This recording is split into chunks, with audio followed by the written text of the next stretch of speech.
Wow. Hello everyone, it's another day in ocean with me, Munii Shoda. And today we are doing something involving Kamen Rider. I thought you said you don't watch Kamen Rider? I don't. But Kamen Rider Ryuki? No, actually. It's a very different Kamen Rider. I believe she just hit the streets very recently. We're doing Zentreya.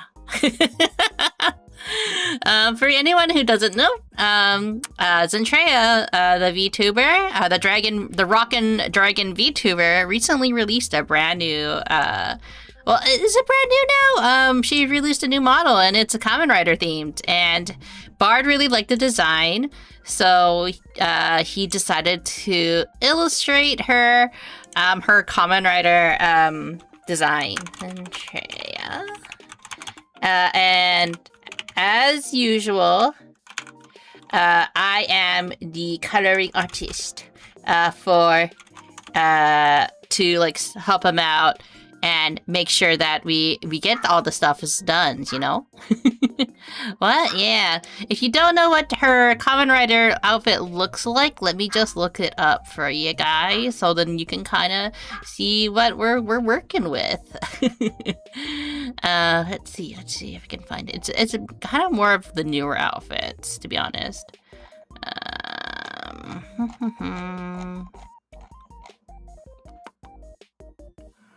Not that one. Maybe it's in the gallery. No, not that gallery. Bad, this is a VTuber. It's not Cyber Dragon. We want her gallery of her outfits. For anybody, but yeah, to continue on, kind of, she's most famous for being one of the now ex-talents of VShoujo. It used to be one of arguably the biggest VTuber, one of the biggest VTuber agencies in the English sphere, until there was the controversy of not her, but of the company stealing money from Iron Mouse's charity. Where, because every year Iron Mouse raises money for the Immunodeficiency Foundation. But do you have a music bot? I do have the background music on. I try not to play. Unfortunately, when it comes to streaming on can you guys not hear the music? You should be able to. Maybe I should make it a little bit louder. Unfortunately, when it comes to what was it? Like I found the art, by the way. When it came to that that whole situation, it was just really extremely unfortunate, I would have to say. But anyways, this art is based off of her most recent design. This one right here. Let me just zoom in for you because this is a big canvas, as you can see. This is the illustration that we are basing the big illustration on. So very Kamen Rider inspired. Bard really liked it, so that's why we are going to be coloring that. I don't have a I kind of haven't worked out how I wanted to do the music, if I'd be completely honest. Also, thank you for the reminding me to hydrate. But yeah, like I don't want to get bonked by YouTube and stuff like that. So I have been done away with not worrying too much about what is it?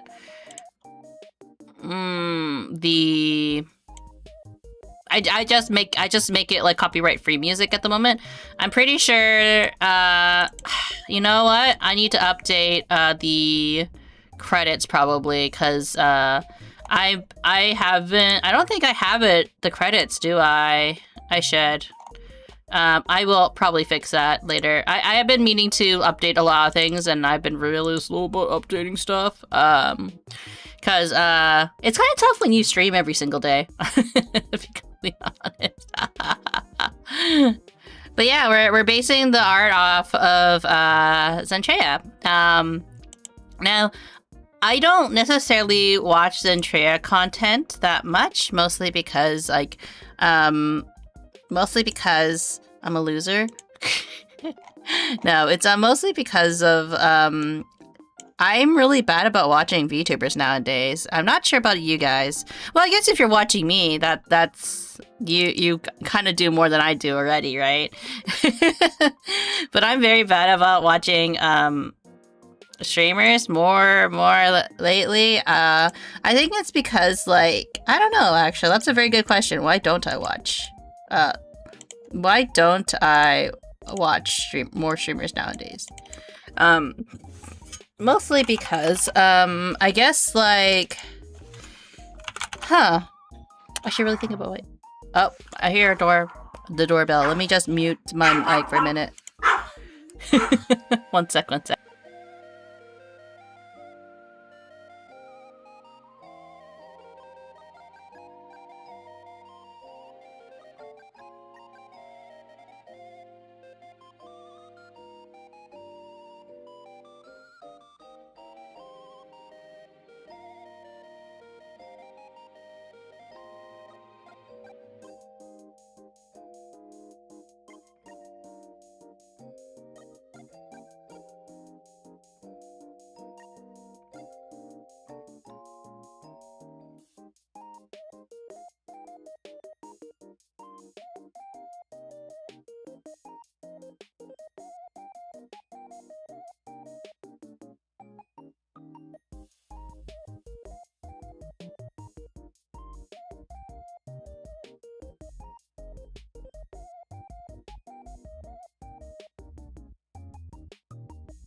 Um, so awkward moment.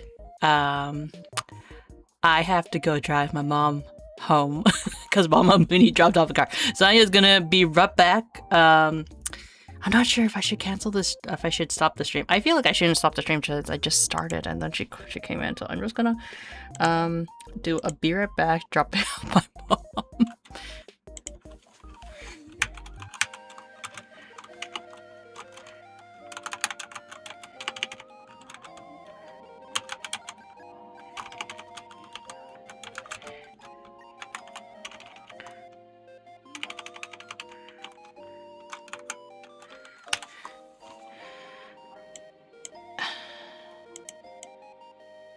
Let me do that.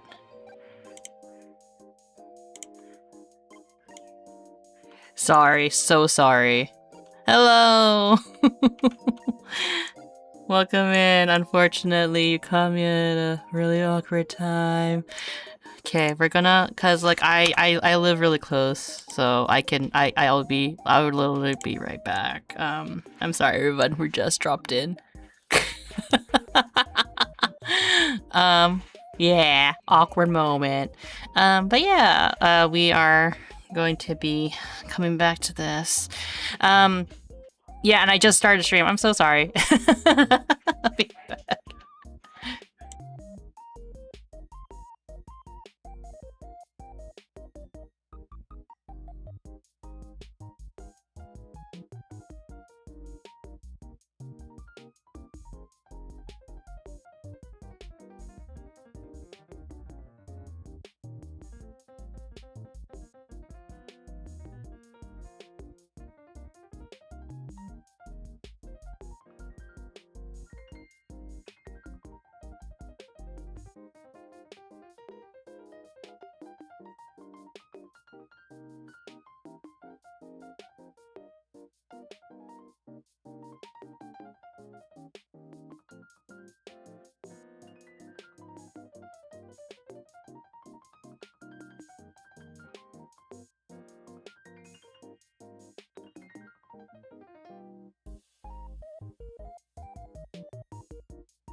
It returned. It's been 10,000. It hasn't been 10,000 years. But sometimes it feels like that. Sorry.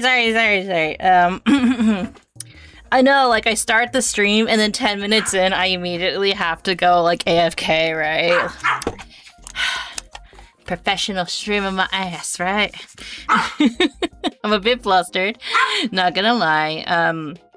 So to kind of explain why I had to go like randomly AFK was because Mama Munii appeared to drop off the car because yesterday, as some of you may know, I had to drop off my car, and then Mama Munii so kindly was like, "Oh, hello, blood. How are you?"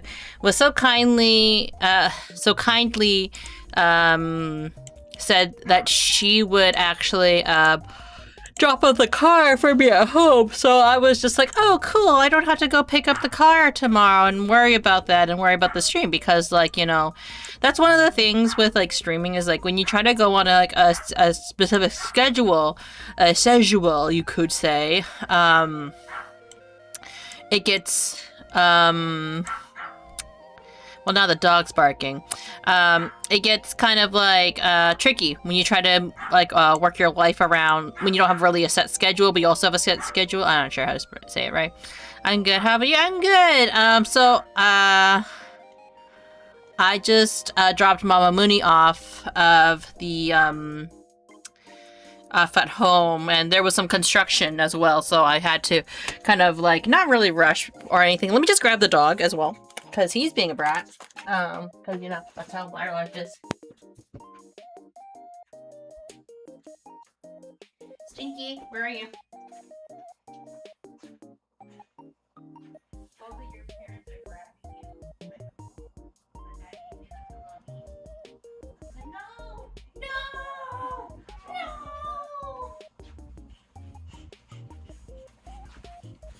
Hello, little fuzzball. You're staying with mommy right now. What are you drawing? We are drawing. Well, I'm not drawing. I'm coloring Zentreya from. She's a VTuber. She used to be part of Shoujo until like it imploded. But if you don't know who she is, she was the rockin' dragon of Shoujo for, I think, was it 3 years that Shoujo was active for at this point? And then it imploded almost overnight. I mean, like, everyone else kind of like saw the writing on the wall, if that, so to speak. Everyone else, I guess, apparently. I say with air quotes, because, like, for the VTuber community, we didn't see it, but for people who were kind of in the know, they knew about it, but the streamers didn't necessarily know.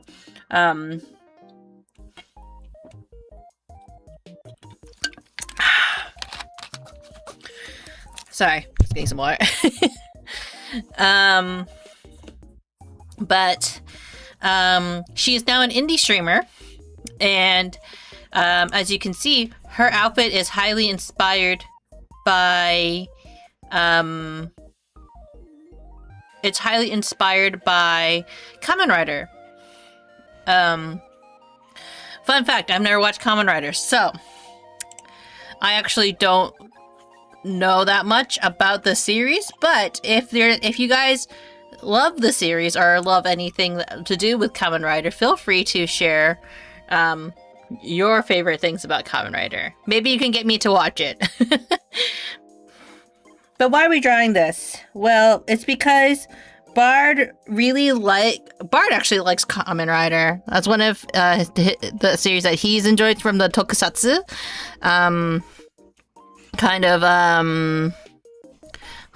Where's the thing? Where's my thing? Here it is.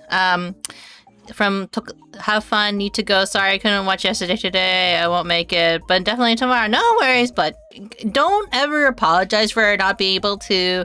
I feel like I need to say this. If you guys can't save to watch the streams, it's completely okay with me. You guys all have your life. I just appreciate that you all decided to spend even just a little time with me, and that's all that's really matters at the end of the day, right? But No worry. Thank you for dropping by. I really appreciate it, and I hope you have a wonderful day. But to continue on with kind of the discussion, like what's a like tokusatsu, and kind of like and stuff like that. So tokusatsu is basically your Power Ranger, right? They are superheroes that typically fight aliens, I think, or like other like demon-like creatures, and Kamen Rider follows like it's like the whole idea behind tokusatsu is that they are like kind of like masked and transforming heroes, right? Like those kind of superheroes. It's a very specific genre I would say I should probably have a different background just so I can see this better.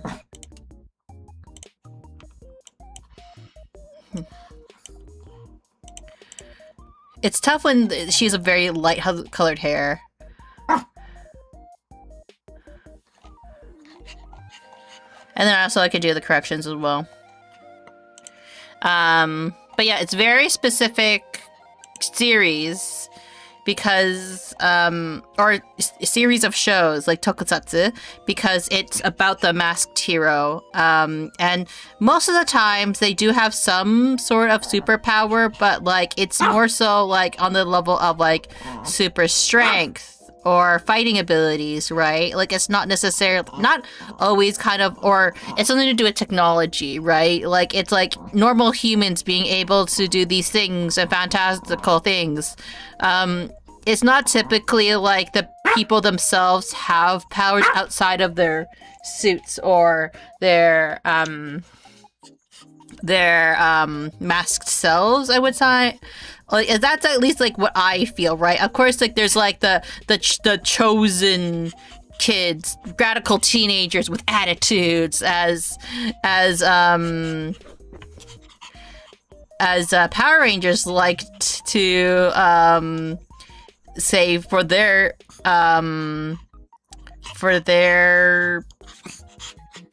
heroes.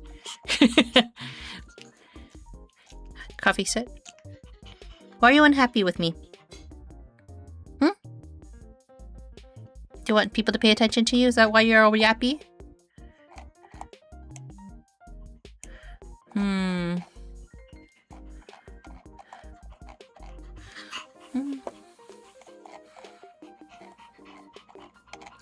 Trying to figure out these lines.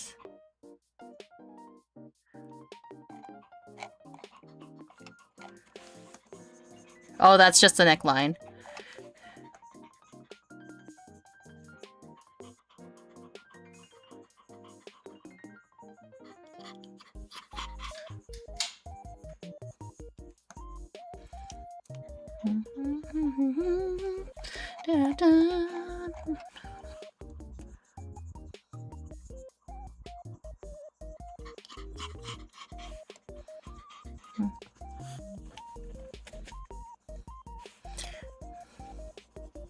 Why do you like being over here instead, Coffee?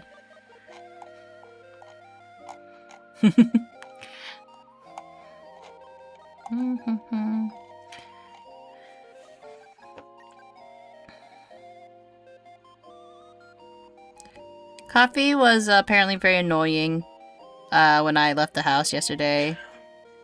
Apparently he was yapping up a storm because it's one of those things where it's like, you know,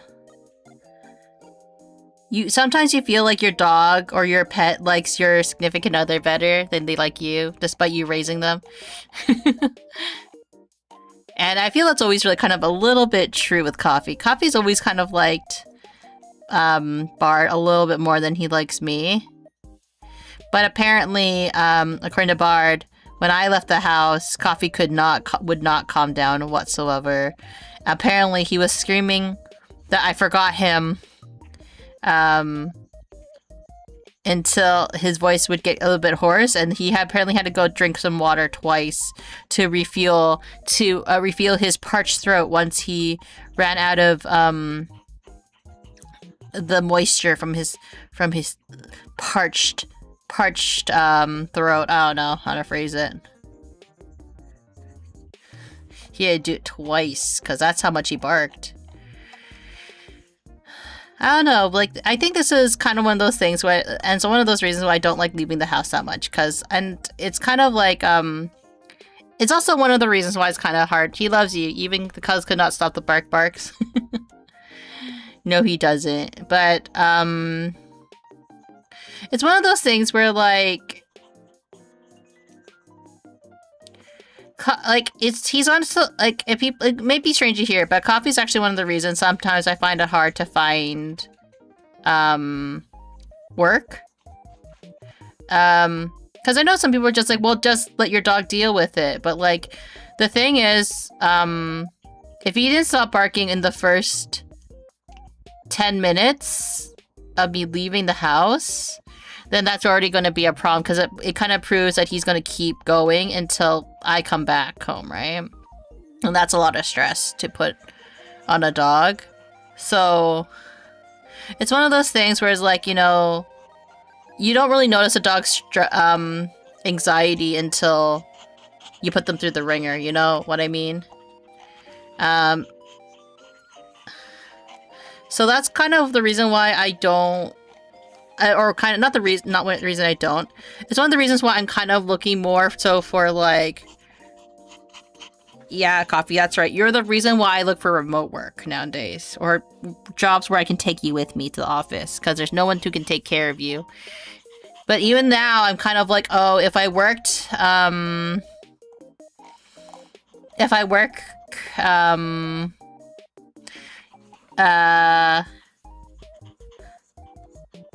is it gonna be okay?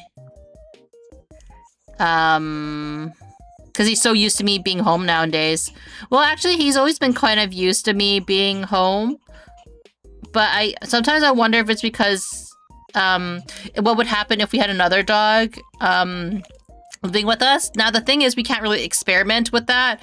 Mostly because, we're not allowed to have another pet in our space. At least not for a while. Like we could do it for, like, maybe, like, a day to kind of, like, test it out, to be kind of like, hey, my parents' dog is being, like, my parents' dog, asterisk, it's actually my dog, just needs to be dropped off here for a little bit, and he will be going home afterwards, nudge, nudge, wink, wink, which we could do as kind of like an experiment to see if it really is, like, he just doesn't like being left home alone, or if he just needs, like, you know, a dog companion, in which case that means, like, you know, condo life that only allows one dog is not really for Coffee, which is the ironic part, because he doesn't like it when his brother gets picked up. He likes being the only dog, right? But he doesn't like it when he's by himself at home. That's the life of being Coffee. The suffering, right?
Coffee breathing right into the mic. Are you, Coffee?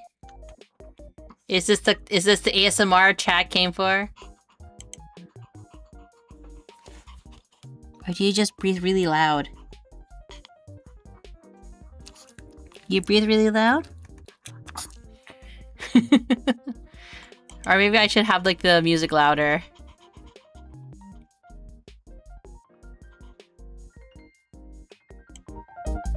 Maybe the mic is just too loud then. Maybe I should turn down the sensitivity. Let's turn down the mic a little bit. I can see the volume. Does this help with covering the dog bark or the dog breathing?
I just color it like a little bit like that. And then we'll do some corrections that I noticed as well.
Kind of looking at it from a distance as well to kind of see where we're missing.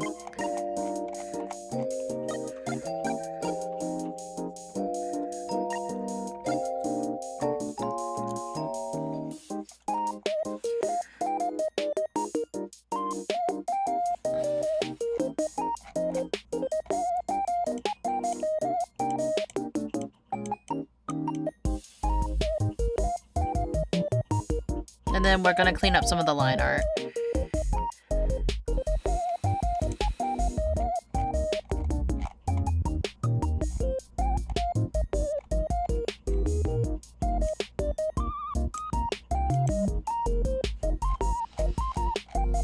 Like right here.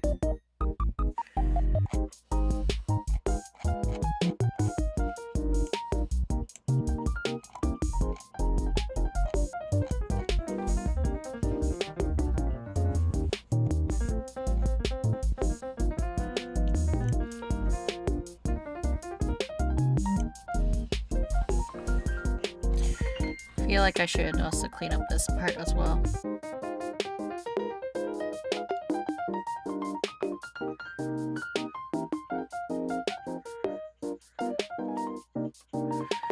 like erase that because I think it looks better without that.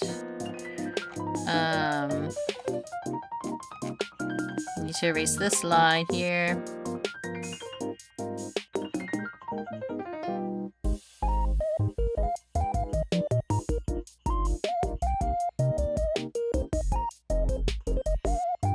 And then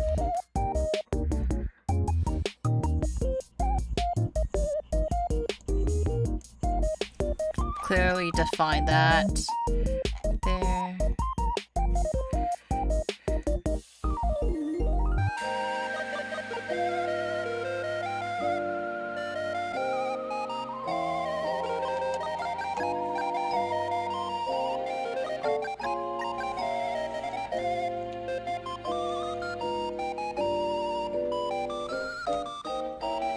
Erase this.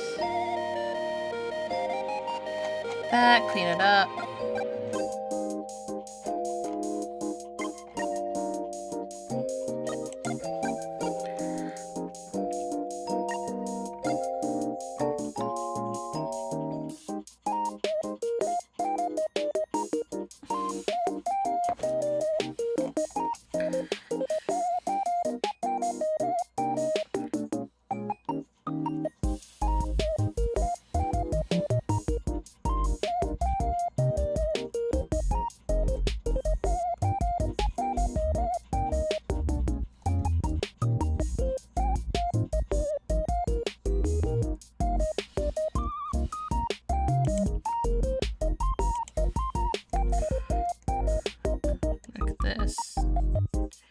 Like that.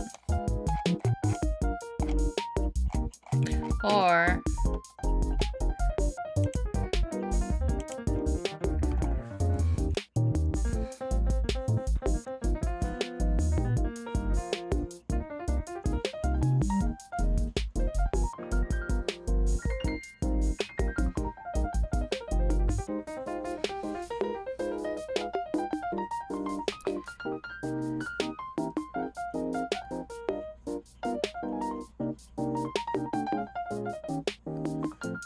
just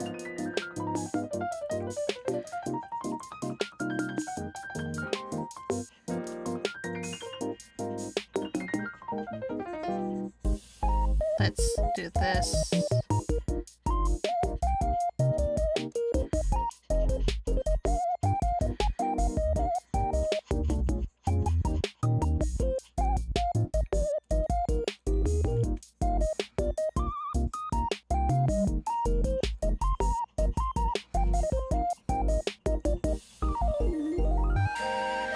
Like that. Yeah.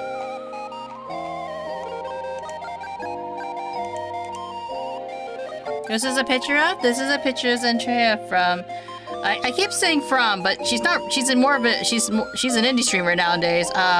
Used to be from V Shoujo. But now she's an indie streamer, and she recently released a Kamen Rider outfit. So we're coloring in the line art for Fierce's Bard, so then he can focus on just doing everything else. Oh, that looks so thick compared to everything else. Compared to his regular line art, so let's try to thin it out a bit.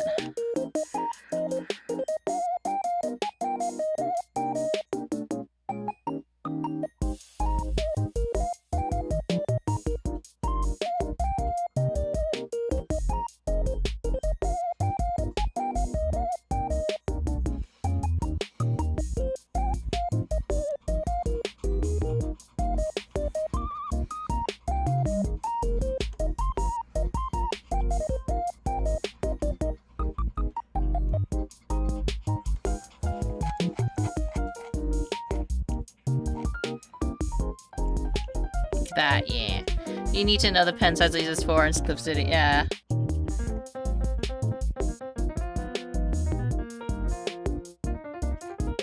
Well, I think this is fine for now.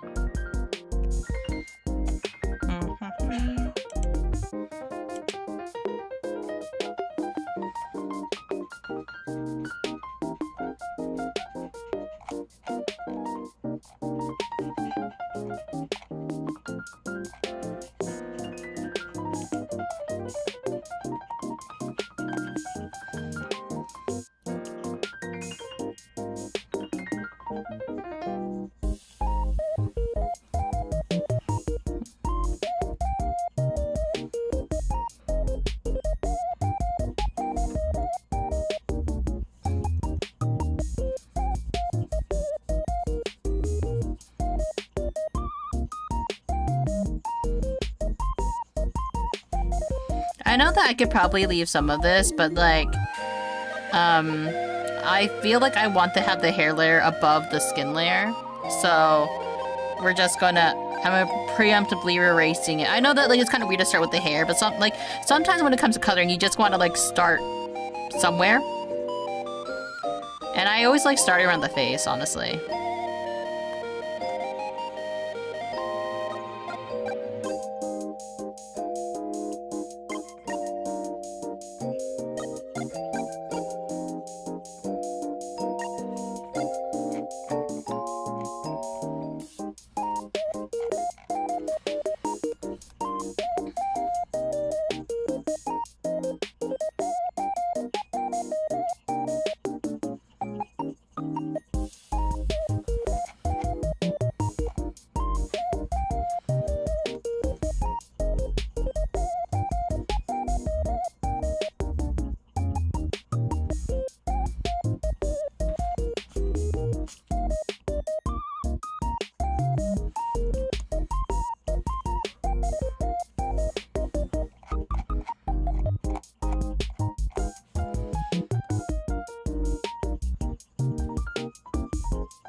Coffee, you're being pretty good right now.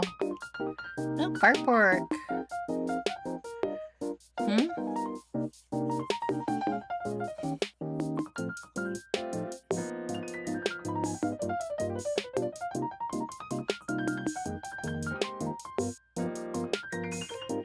Make sure I don't erase that.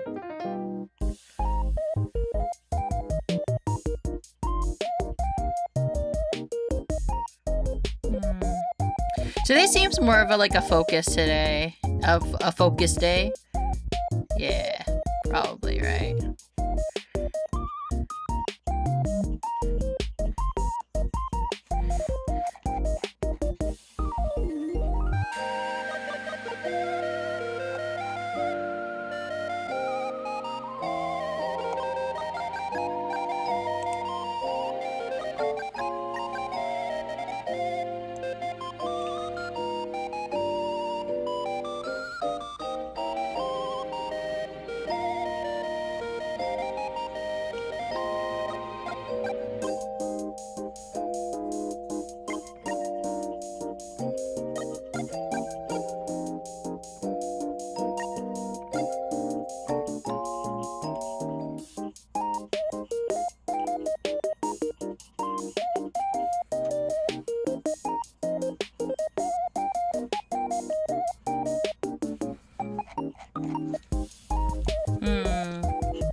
Cleaning up some parts of it.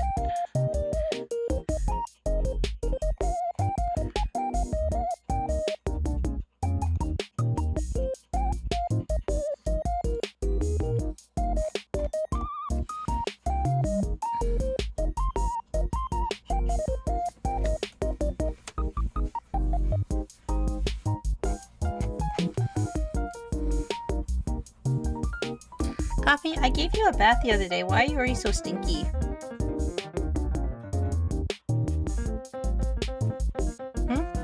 Hi, Mahel. How are you?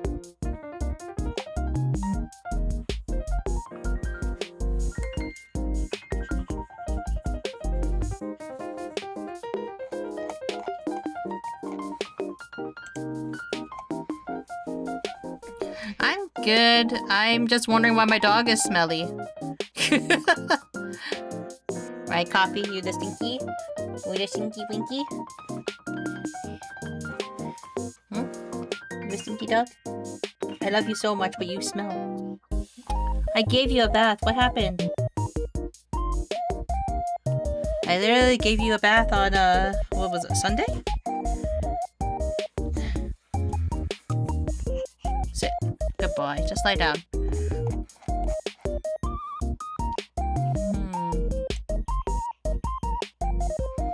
By the way, have you watched Kamen Rider?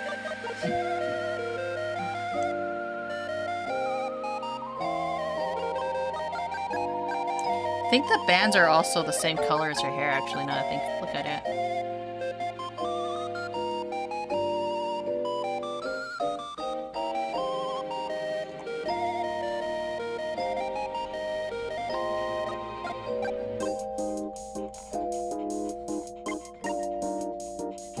But we'll do that later, I guess.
We can, like, we don't have to fully erase it all because the hair's gonna cover it.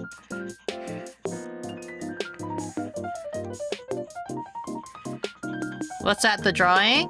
This is Andrea from, I was about to say Kamen Rider, but she's not from Kamen Rider. She's ex-V Shoujo talent, actually.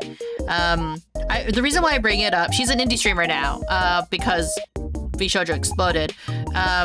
The reason why I bring up that she was an ex-V Shoujo talent is because that's what most people know her for, honestly. But she's a very talented indie streamer. She's primarily known, and this is something I did get a chance because my brain's all scattered everywhere. She's primarily known for being a one of those streamers that I would kind of argue that she kind of pioneered the whole TTS VTuber, because a lot of it is like, with a lot of VTubers, like myself included, right? We use our actual voices, and instead of using her actual voice, what she uses is she's found a way to use talk-to-speech so that when she talks, the talk-to-speech replicates what she says. One of the things that she's also struggled with, because it's TTS and the computer needs time to like process what she's saying. One of the things that she was able to do and figure out, or rather, more recently, is that she she's able to respond in more real time lately.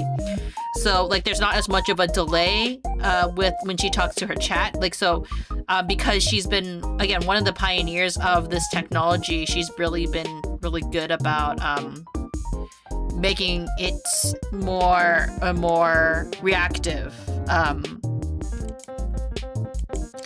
And yeah, like that's some of the things I know her for. She's also known as the Rockin' Dragon, but she also apparently is a Kamen Rider. Okay, I didn't know. Yeah, she recently released her this design outfit, this design of her outfit. And Bard, being a fan of Kamen Rider, was like, oh, I really want to draw that. So, and add that to our like kind of list of artwork to bring to CarrierCon. So I'm working on the coloring aspect. So then, and some light rendering. So then Bard can focus on other things. Like, I believe that Bard is aiming to finish.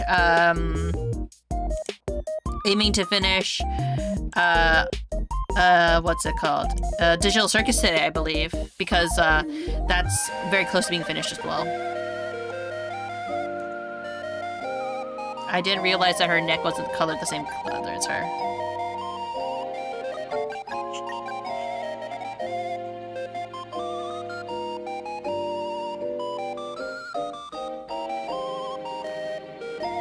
Oh.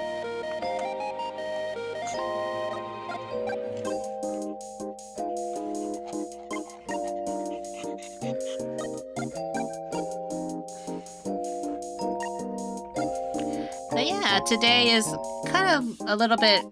I notice I am a bit quieter. Ah, shit. Right now. But, like, you know, it's one of those things where you're... It's kind of like the slow kind of getting into the groove of it all, right?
Body suit.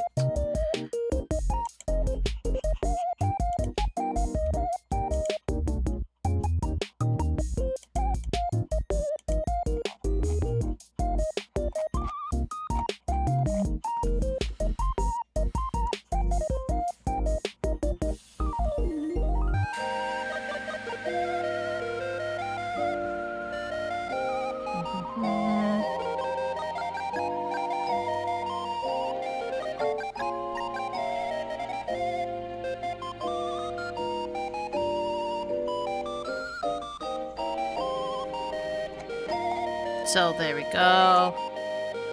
And now we are... I think I kind of missed some part of the neck stuff, so we might have to fix that as well.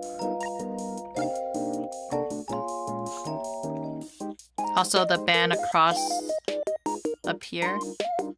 If that makes sense. But we'll fix it.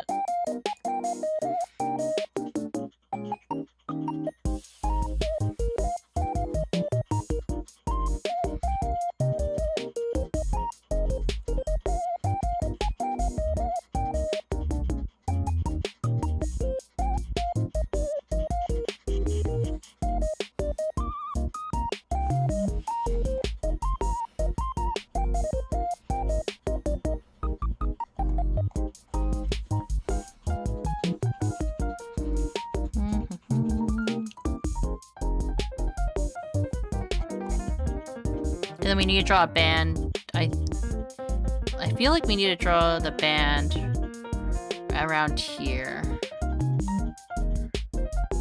A little bit.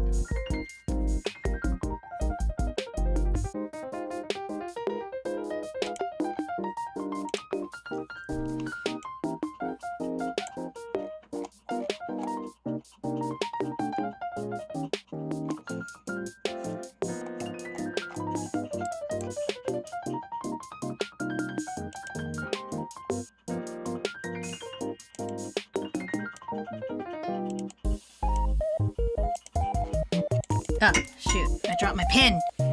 Oh, no. Okay, Copy, if I put you down, are you gonna start screaming? Okay. Go.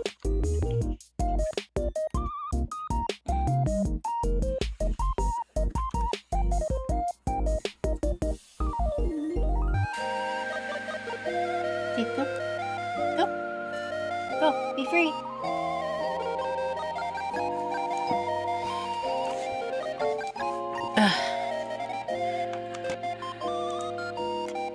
Okay.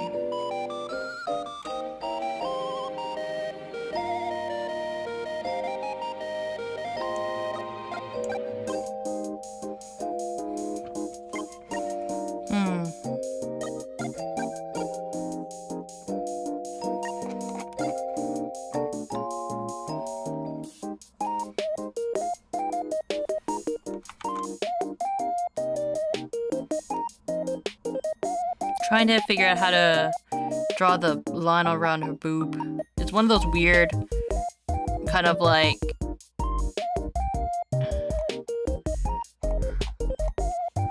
Should be a line over here.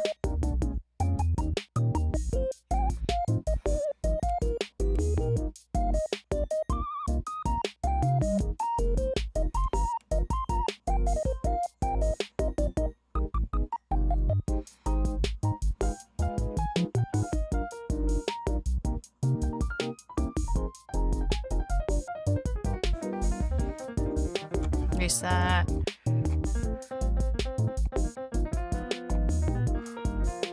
Trying to figure out how to do.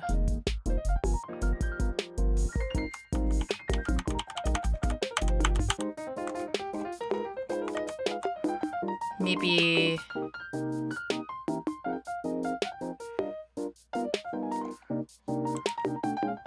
like here to here, you know what I mean?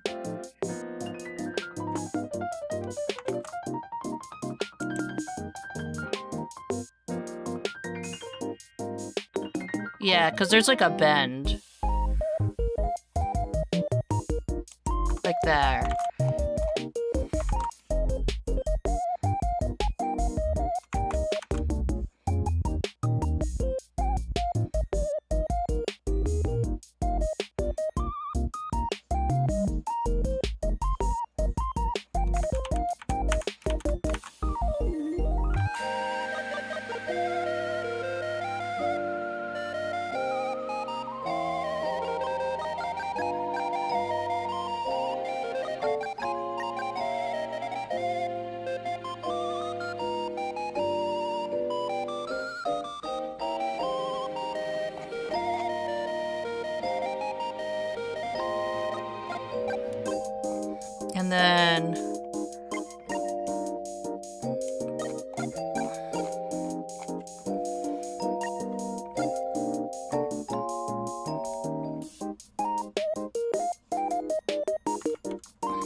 And then I'll just clean up the lines a little bit.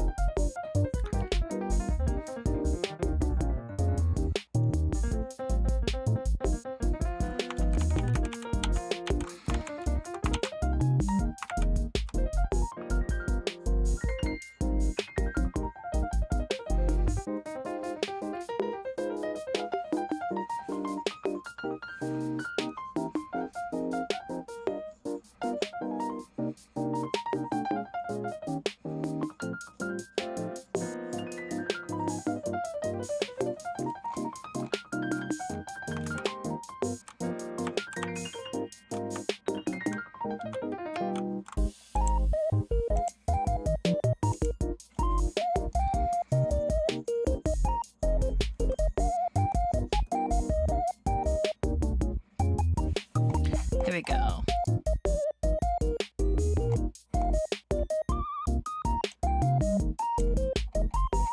Trying to figure out how to do that curve.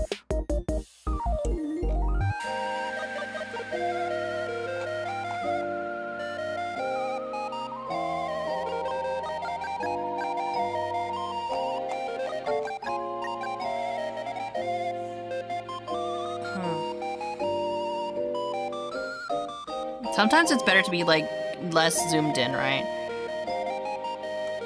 I don't know, I thought you meant the line above them. Like it's like an upside down U shape.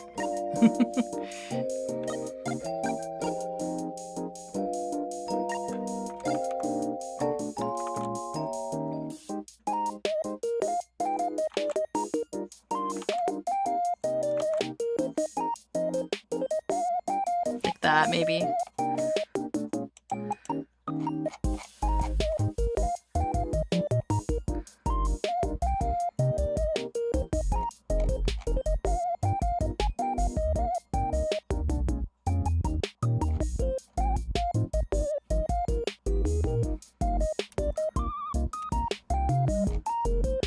This line might be a little bit... Should be maybe more around here.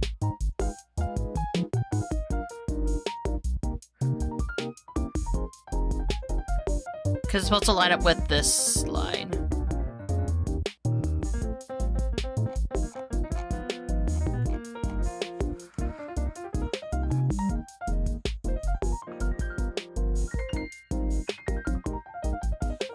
That. What's up? Hello, Gear Ghost. Welcome back.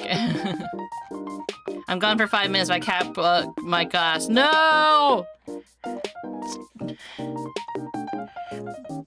Damn, their cute treachery. Rest in peace, Cup.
I'm trying to think of how to do it.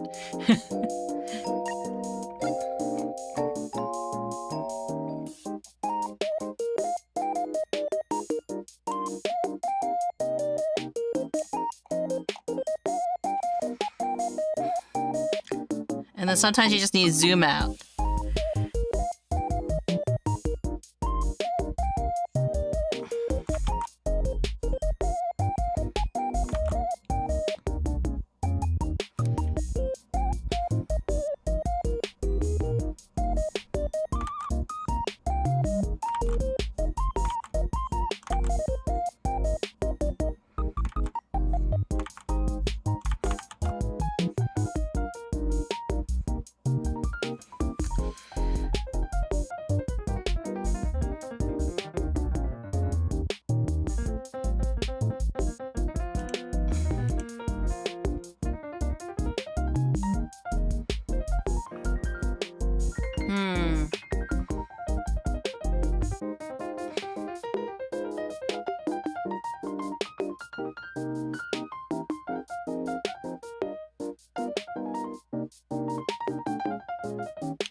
Yeah, like that.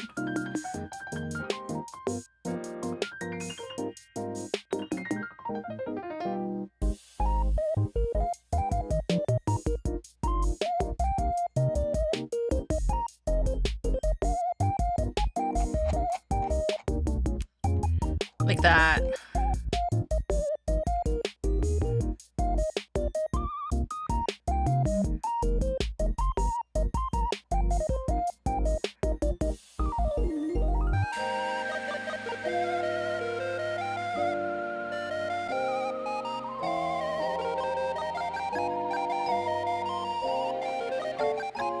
It's kind of difficult because, like, the boob...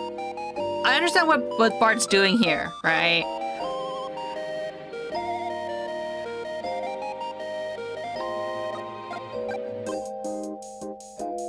Because it's supposed to be, like, a huge emphasis over portions. Hi, Pumpkin. You're amazing and a blessing, super loved, and the best in the world. I'm always waiting for you. I want nothing but the wonderful things to come your way. Thank you, Pumpkin. I always really appreciate that.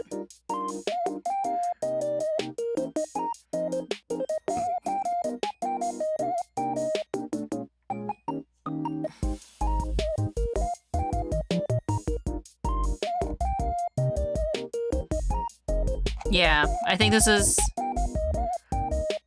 how we're gonna do it. Cause like that was way too far. Maybe it should be more straight though. And let's curve.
That.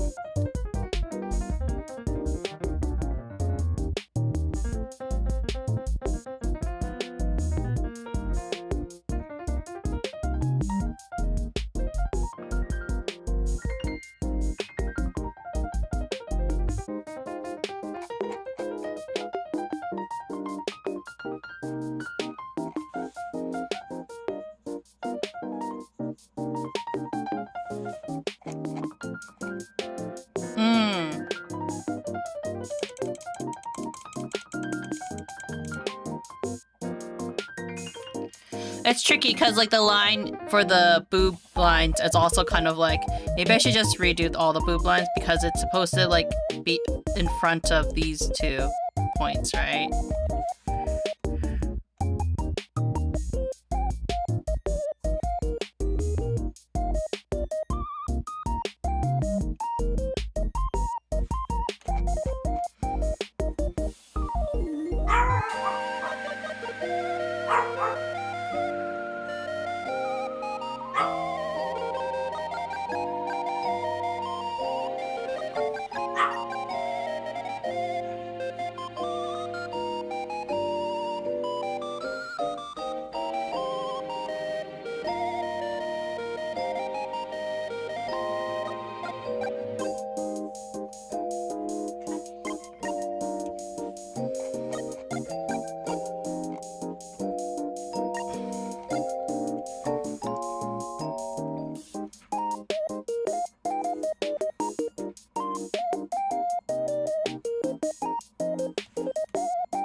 That.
that.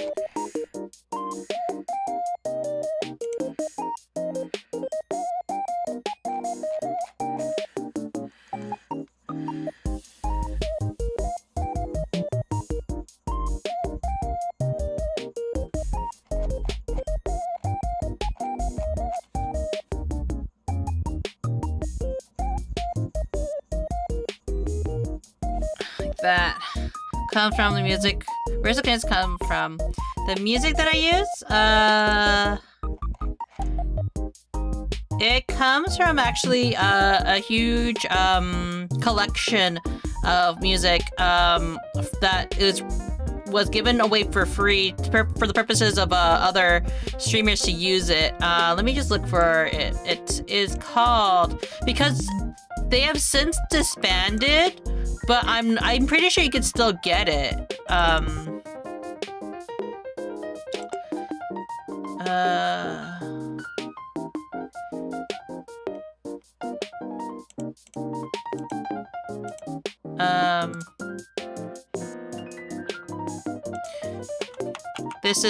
This was it. Let me just link it in the over here. One sec. Is chill? Yeah, that's why I picked it.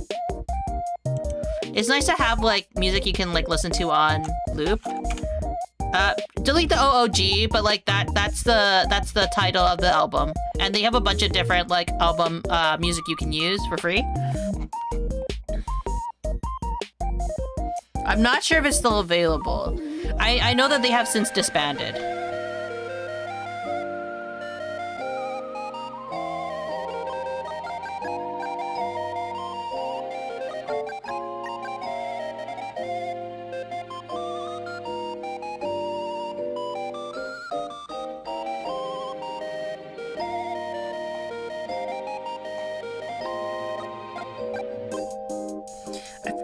I don't know, I kind of feel like the scarf should go over the boob a little.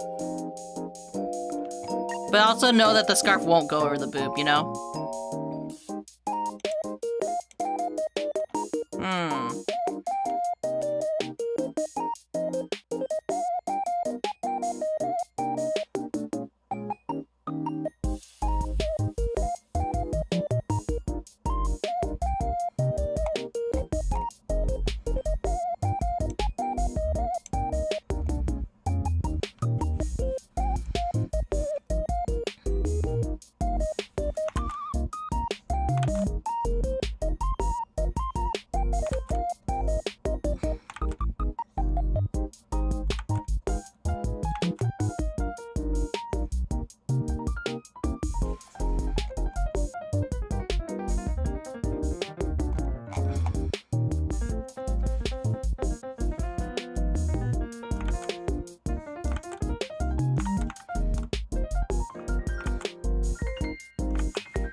She just have like that, you know?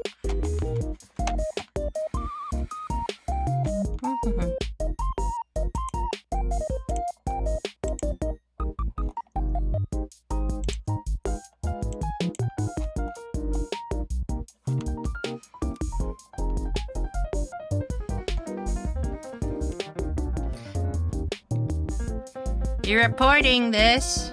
Why?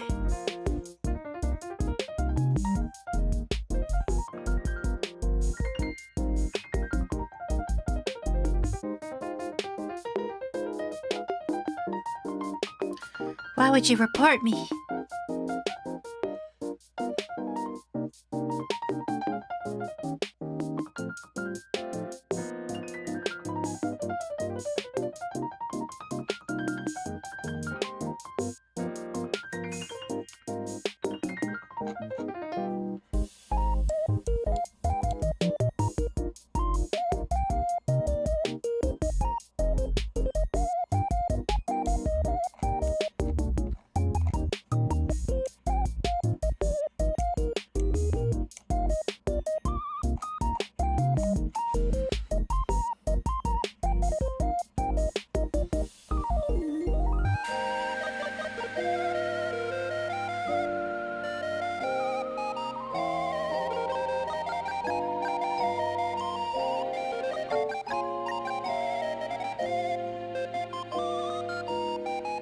Trying to...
Like that, yeah, right.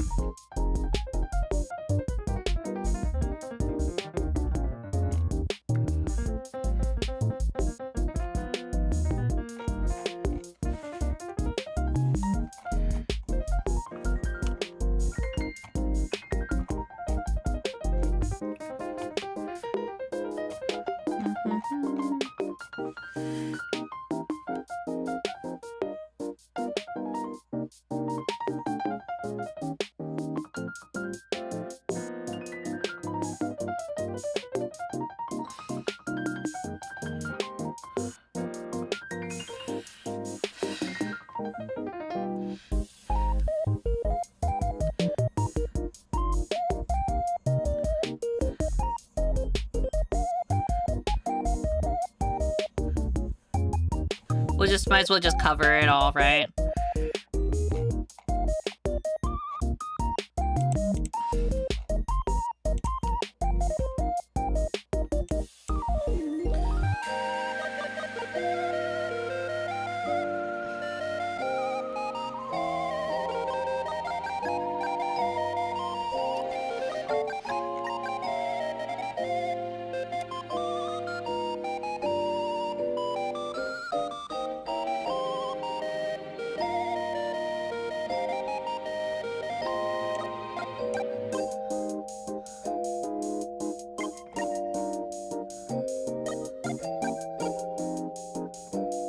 Yeah, this looks about right. I do think that I need to fix the neck a bit.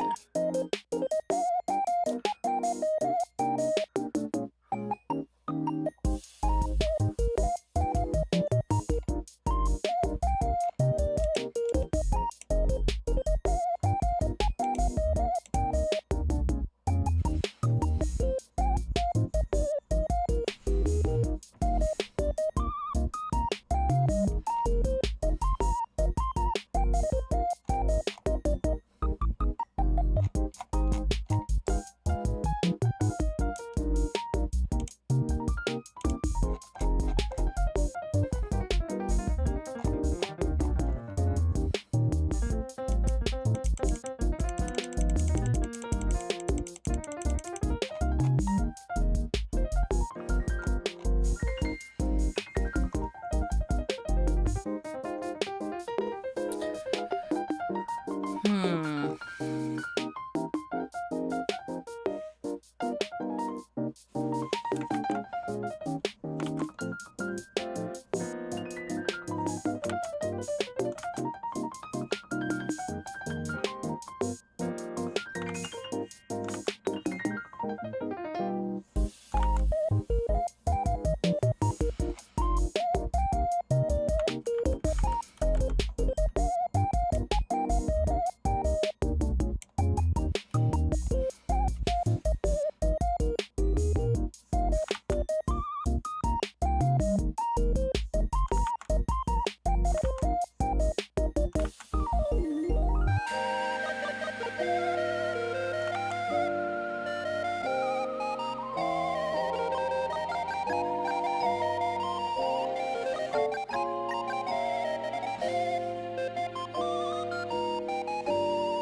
That.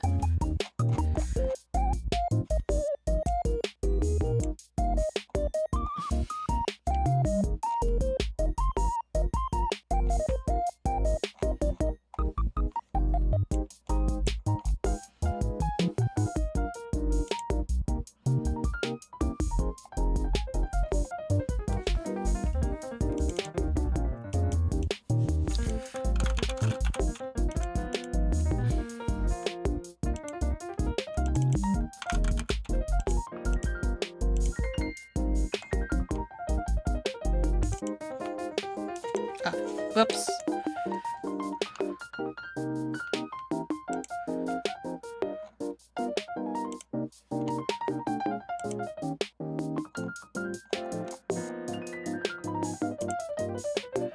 Hey, Munii, have you watched a song called Kojima Wants to Be a Kamen Rider? No, I haven't. Is it good? I know nothing about Kamen Rider.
It's pretty hilarious. Reminds me of Kick-Ass. Ah, I see, I see. Man, I haven't watched Kick-Ass in such a long time.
Like something like, yeah, this is what it looks like. This is kind of like Kaiju number 8 in terms of main characters being adults. I haven't watched a Kaiju number 8 either, to be honest. I've been very behind in anime. I've been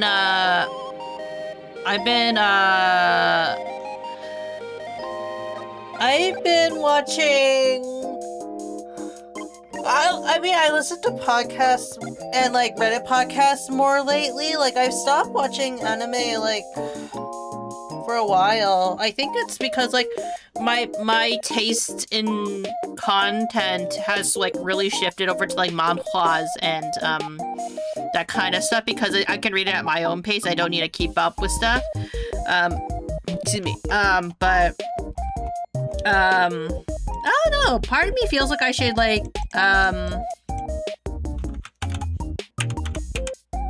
maybe I should like look up some anime to get into. Though like the last series I kind of got into was and the one I really enjoyed really was Delicious in Dungeon. I really enjoyed Delicious in Dungeon because I'm very much like a comedy person, so I think that's where it comes from, really. I don't know, like, is there like a particular genre that you guys all prefer?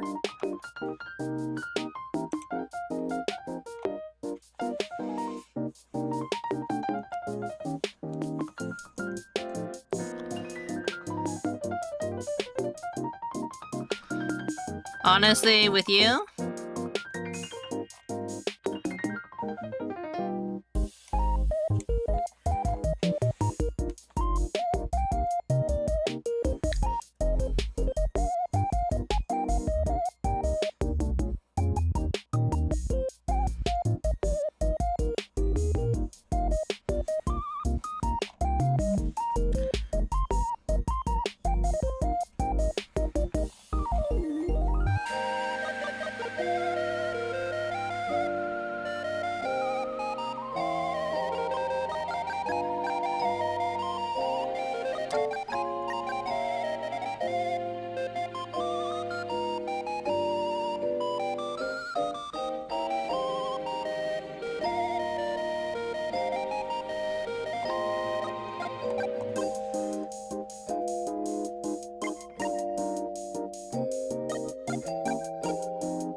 Let's see. Romance, shonen, shoujo, cine, thriller, slice of life, ecchi, gender bending, as well as sci-fi. Ah, you read a wide variety. I used to read quite a variety too. I kind of stopped lately. I like revenge stories way too much. I'm a revenge isekai person, or like revenge, like living your best life kind of person. I think 'cause like, it's not that I'm super vindictive, but maybe I am. Maybe it's because I'm not that vindictive in real life that it's kind of like, it's a nice release.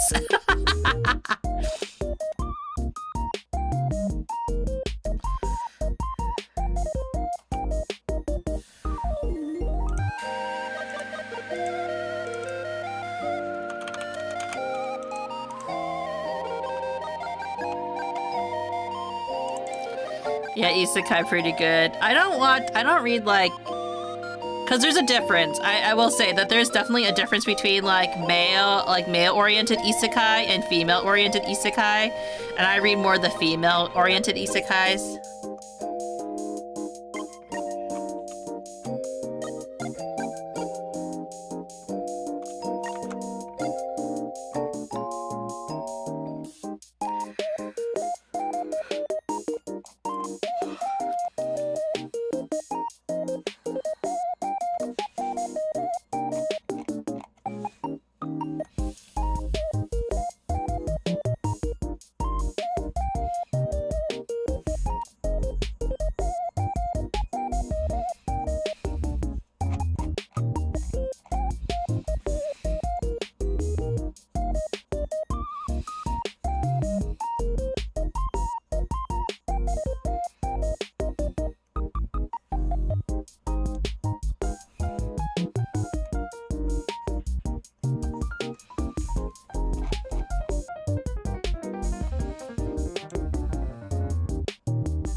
Yeah, it depends on how to approach it, yeah.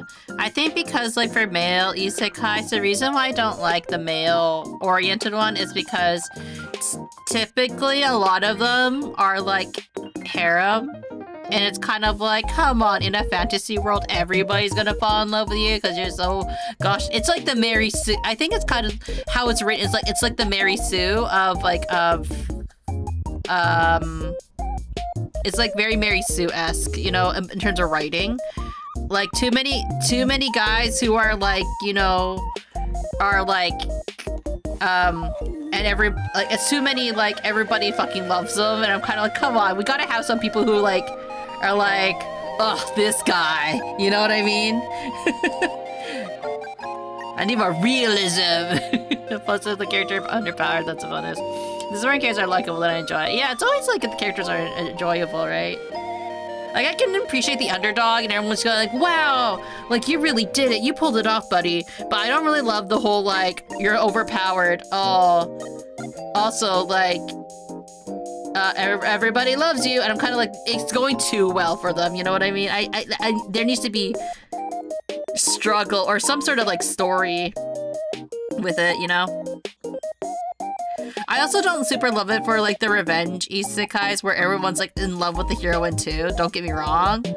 I feel like, you know, why does everyone have the same tastes in the same person, apparently?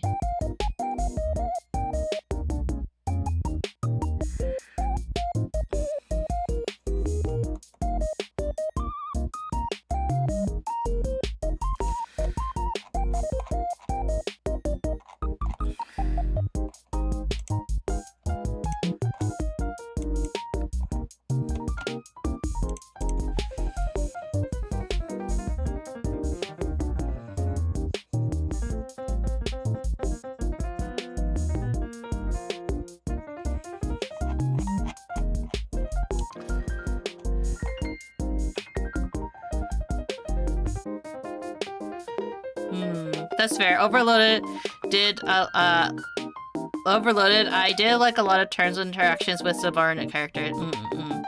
I feel like, you know, good characterization and good writing they allow their characters to have flaws and, like, you know, struggles and stuff like that, you know what I mean? That's why I feel strongly about how things are written, I guess. Okay, let's see.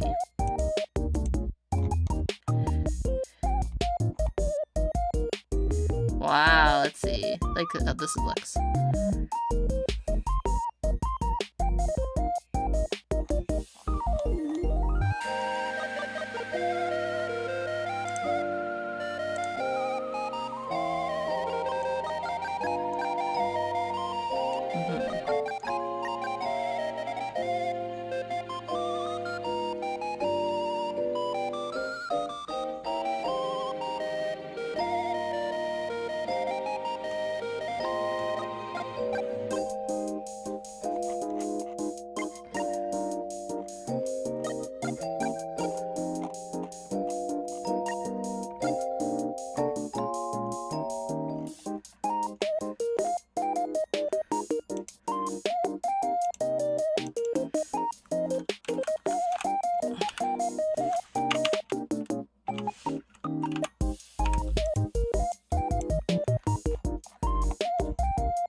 One of my friends is also interested in some revenge. She's like, I see.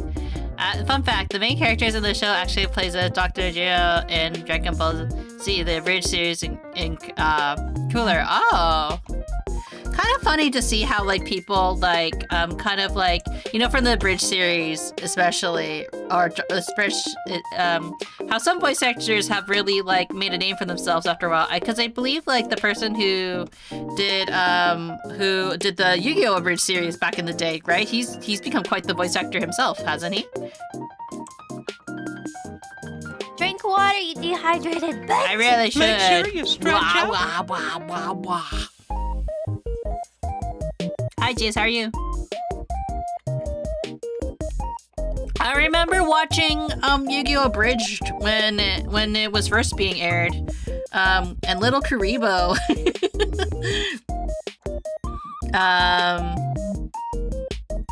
Man, it's really funny to see how fan works have come over the years.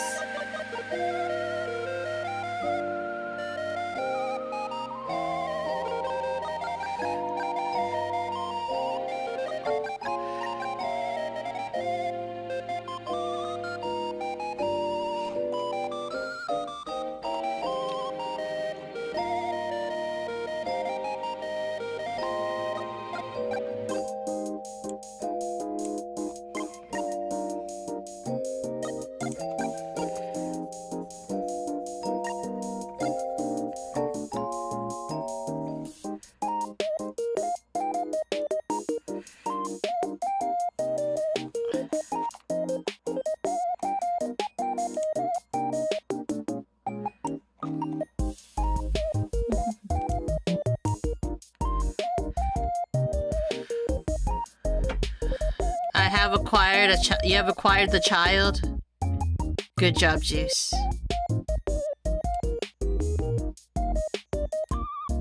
Is the child being well behaved?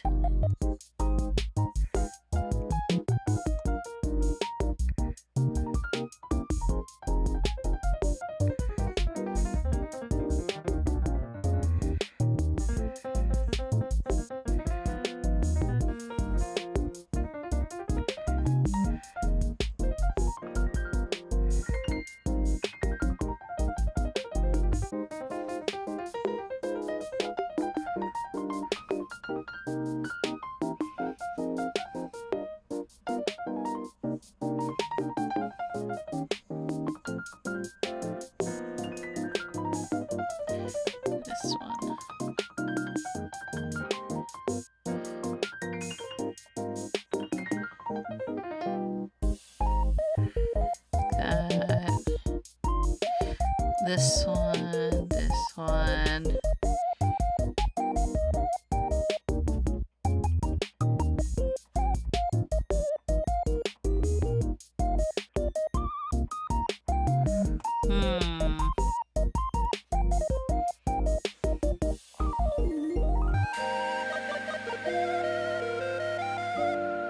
I'm looking very hard at like the details that Bart has done.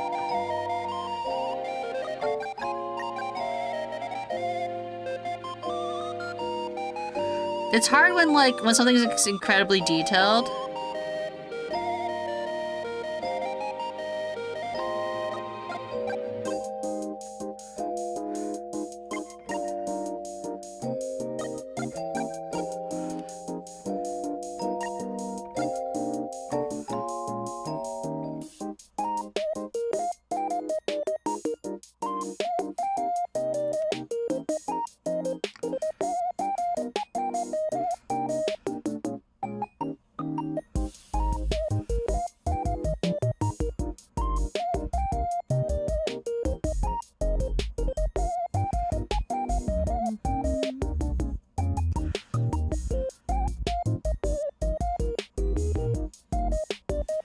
Like that.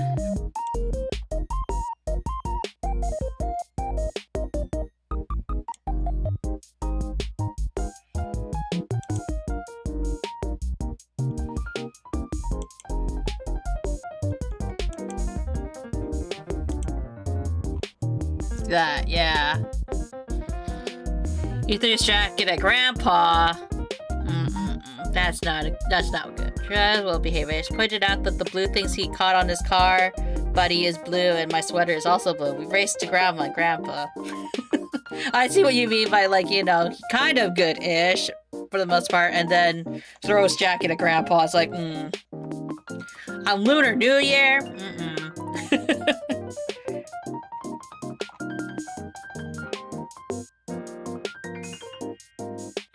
He points to the sweater blue, Babush points to the buddy blue. He says, I'm a blue, Babu pointing to own shirt blue too. Is blue their favorite color? Do they enjoy Bluey?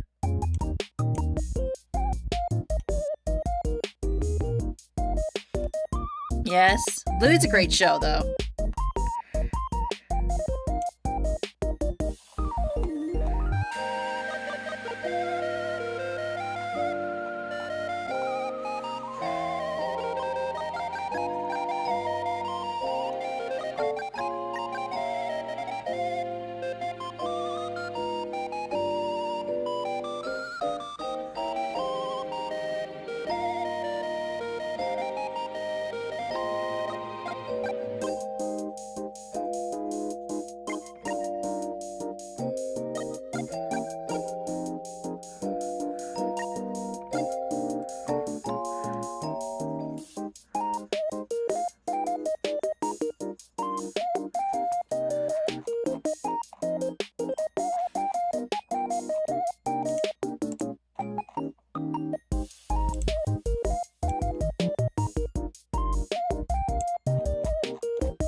Yeah, that looks better. Oh, he doesn't enjoy bluey much. Oh, okay. It was just to the blue being his favorite color. He is a Paw Patrol Crocs, and he will ignore them for his solid blue Crocs. Ah, he fully ignored Cappy. I keep it in my car because it's not blue. Ah. Blue bada bee bada ba. Bada bee bada ba bada bee bada ba.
Newt, newt, indeed.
There you go.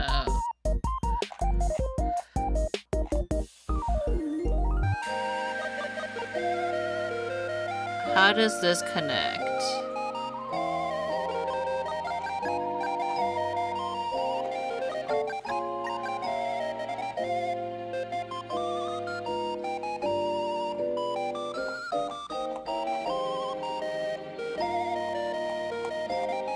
I'm guessing Bard bases them off other Kamen Rider belts, so I'm not gonna mess too much with some of them.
We're getting there, chat. We're getting there.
We're kind of already getting close to like the base colors being all set with the corrections. What's up, big dog? Pretty good. What's up, Saya? By the way, did you know that this mask says Raida? I didn't know. Well, actually, I don't really even watch Kamen Rider. Apparently, Bard didn't know that either. Work.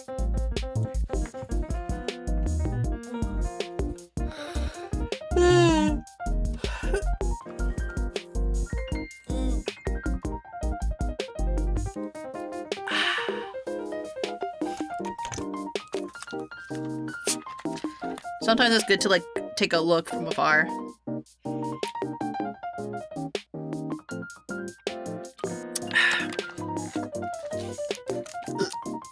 Excuse me.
have to do the hair, right?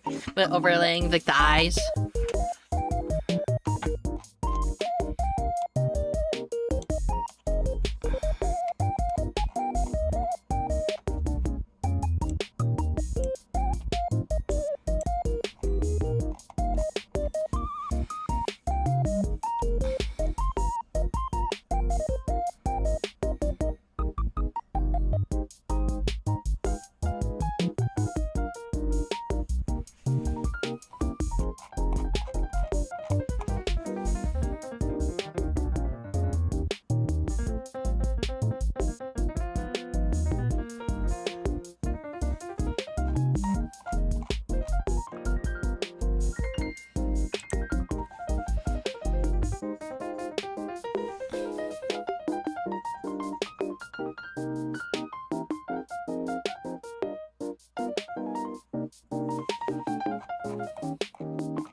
That.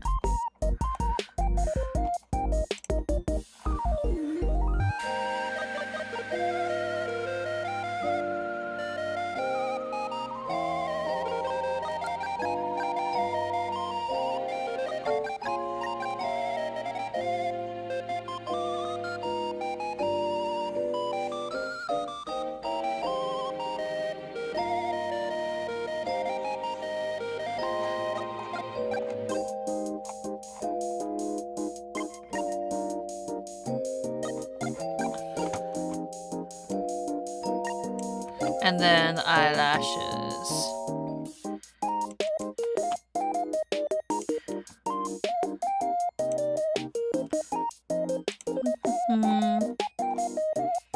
Today's just really chill, isn't it?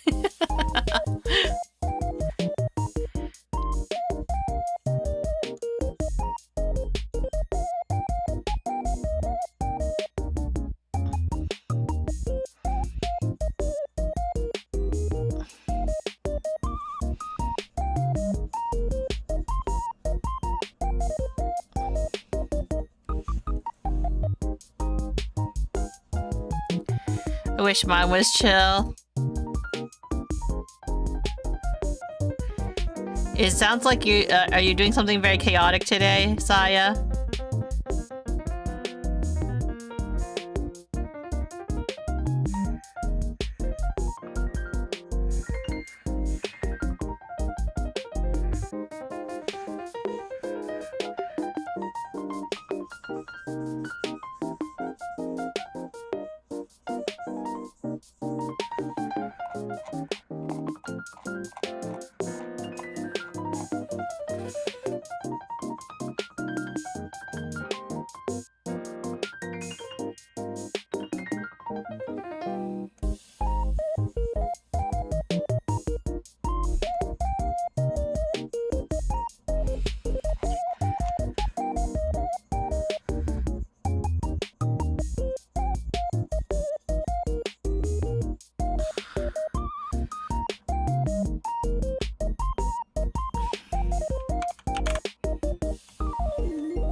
I wonder if I should make it like busy call day, not that much in a good mood too.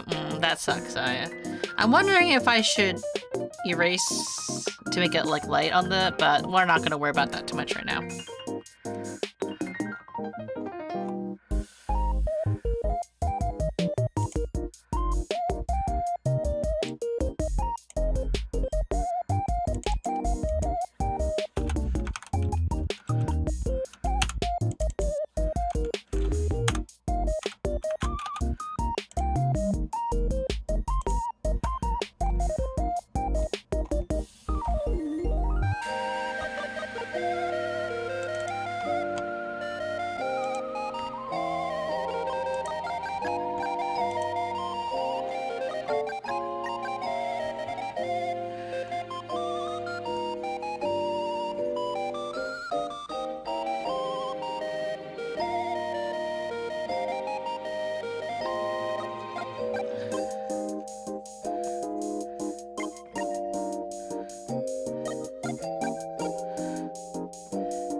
Then also soft eraser.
Let me just do. It's been a while since I worked on eyes, honestly.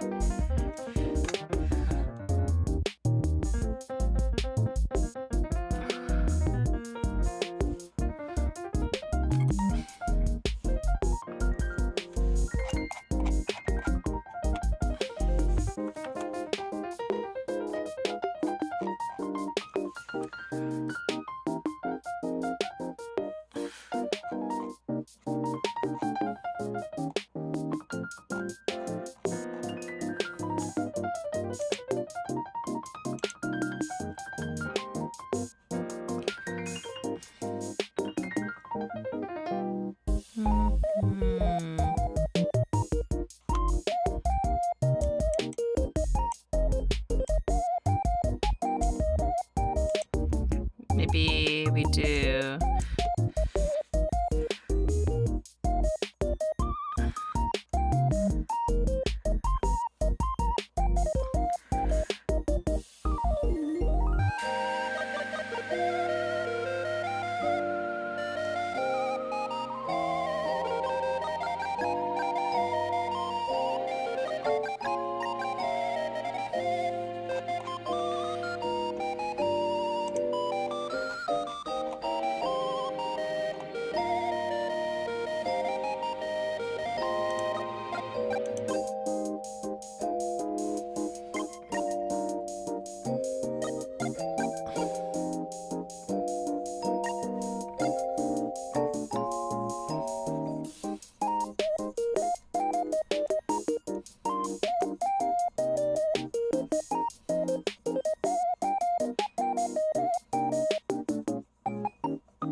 And then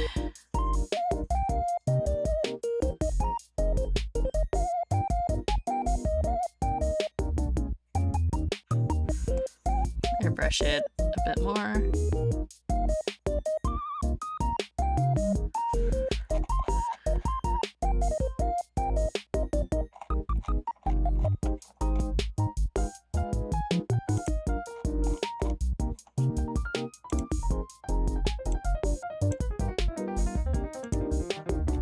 Should probably erase that part over here too.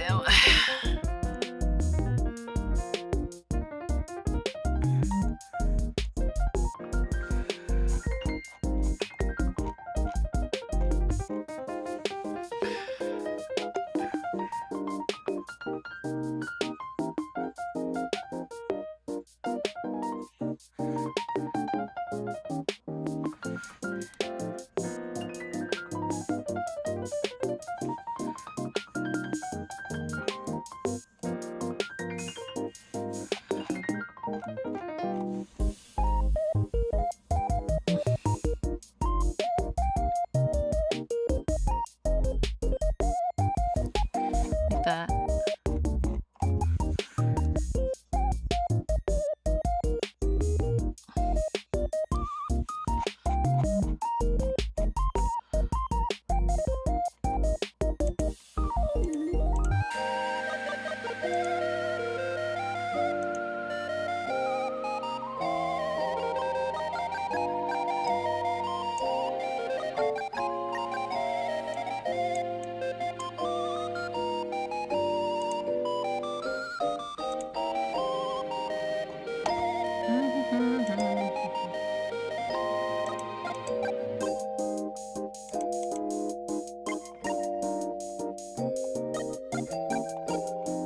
Wonder if I can put like an effect in her eye.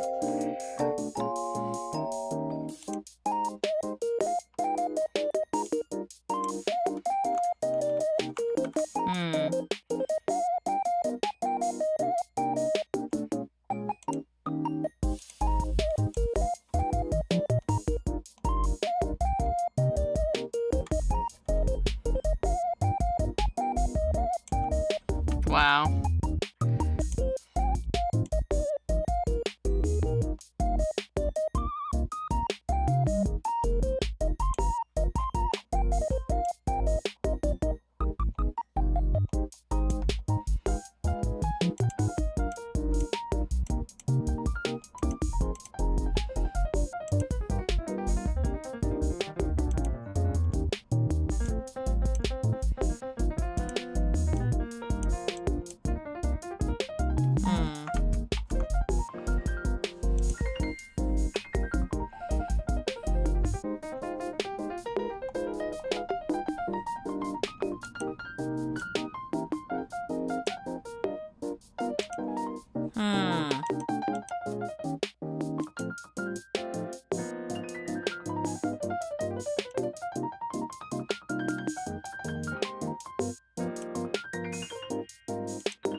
Not subtraction.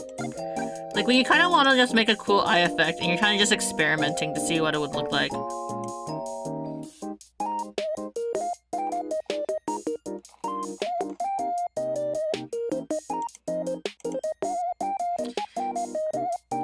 Interestingly enough, like this blood kind of splatter would probably really be good for the armor.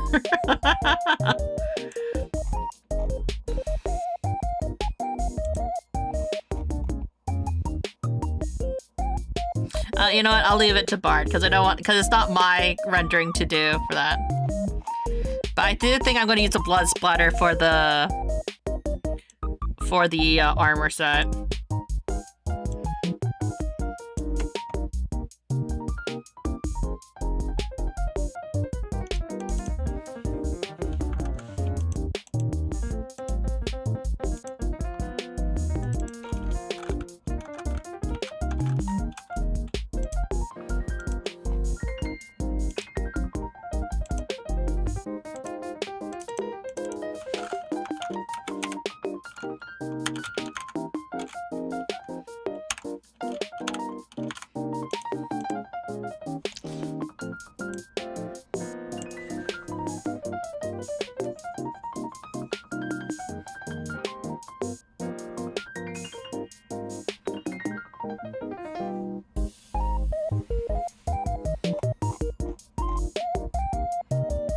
My computer's like lagging so much now.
Well, now that we also established that, I feel like there needs to be a little bit of the armor on the thigh over here too.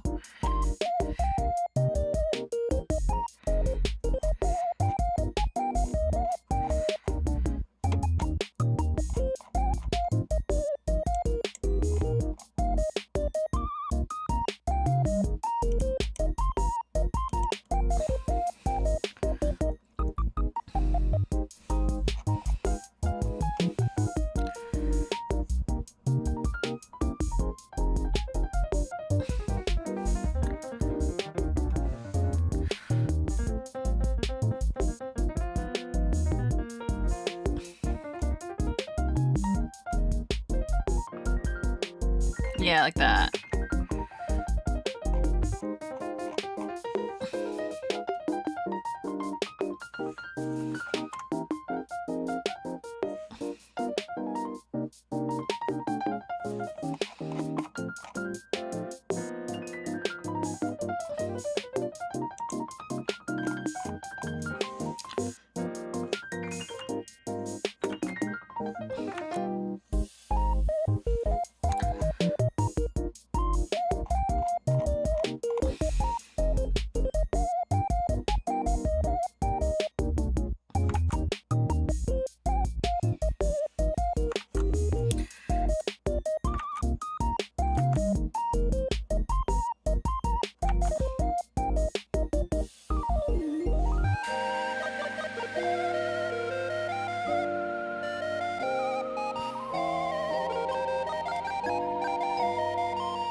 And then erase this.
Having child in the house makes me realize how tired my parents must have been with all the cartoon me and sis used to watch as kids. Dad, mom, grandma, grandpa. I'm so sorry.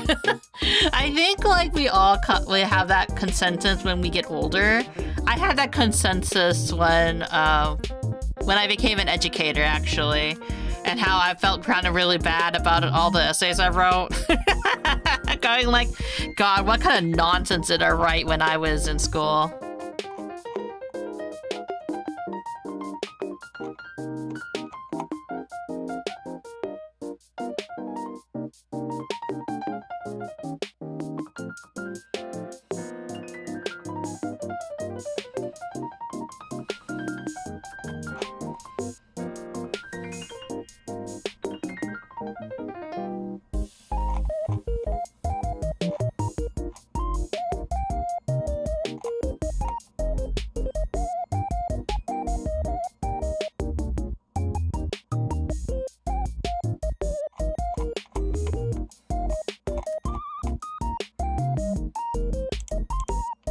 Maybe this should actually be lower.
It's the right shape, but I think it's not the right angle.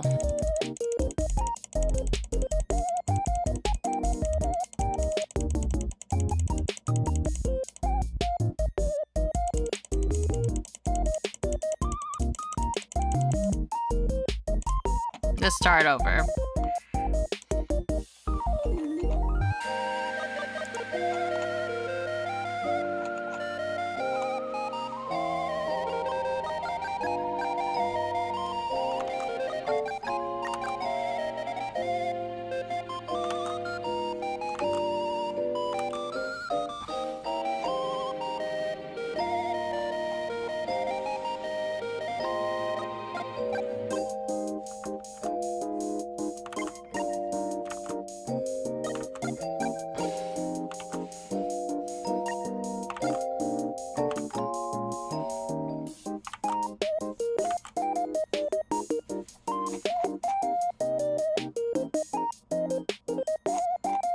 Yeah.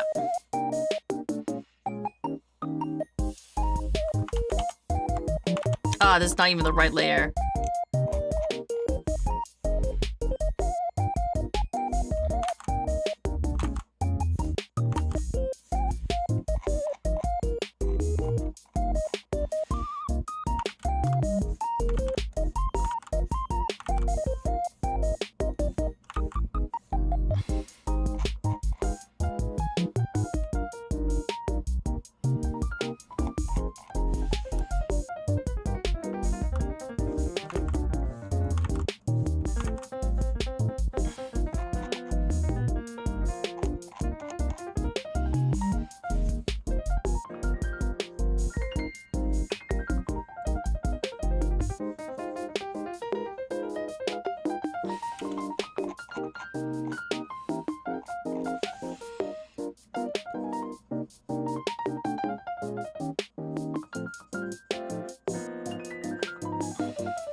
And color.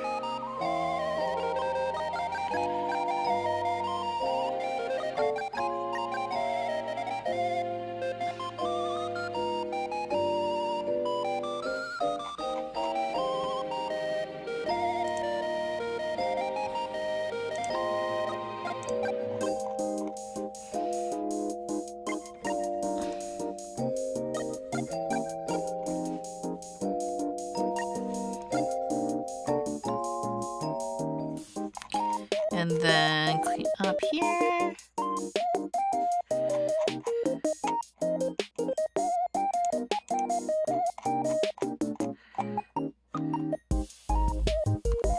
Also have to erase this.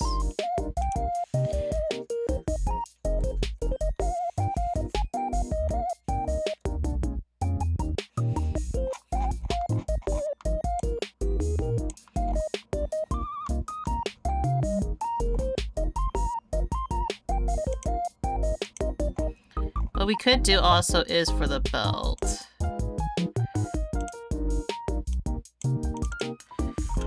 Belt.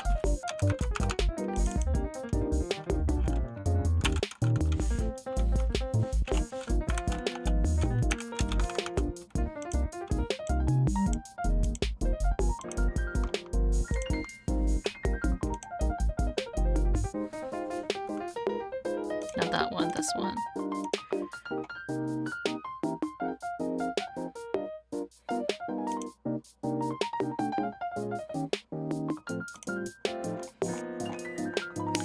Which would be...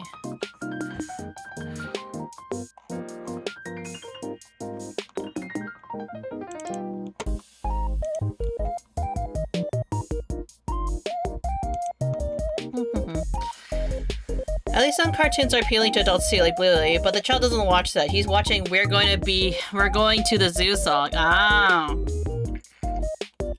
They did Itsy Bitsy Spider remix and I hate it. Ah. Yeah. Kids shows do that, don't they? They make very interesting choices, we'll just say.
Like that.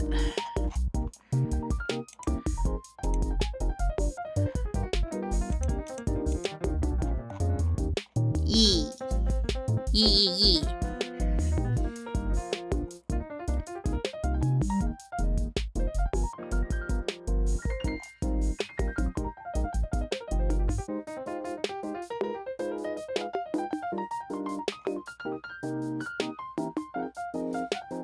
And then texturing the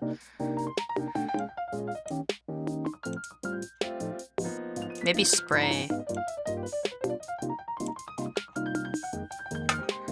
I feel like the blood splatter actually did really good texture because it's like different.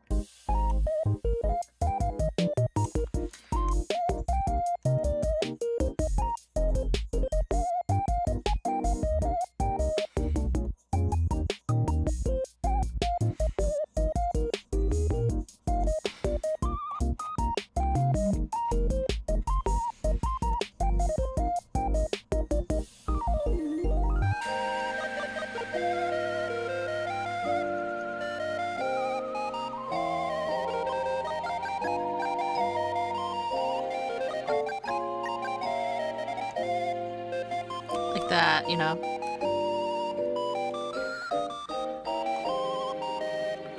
Because there's like a bit of like a gritty texture, right?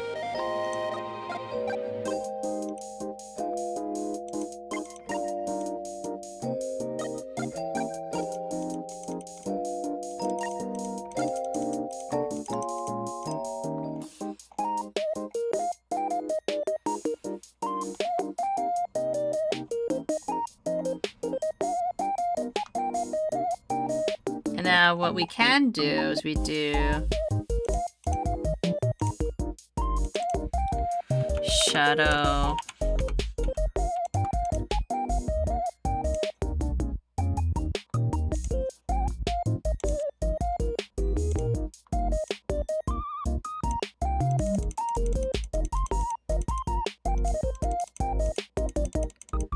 $50.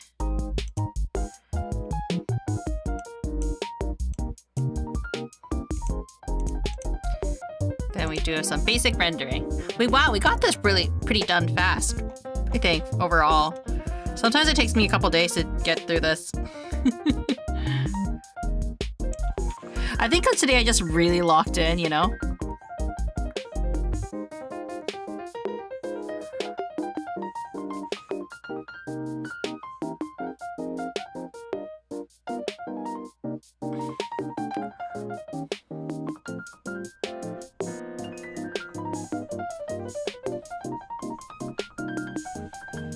Oh, I see a mistake right there.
just kind of like...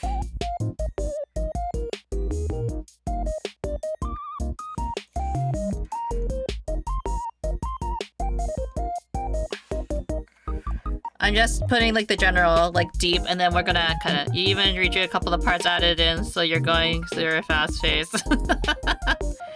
Yeah, like you forgot the shin over, the thigh guard over here, I think too, right?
And then...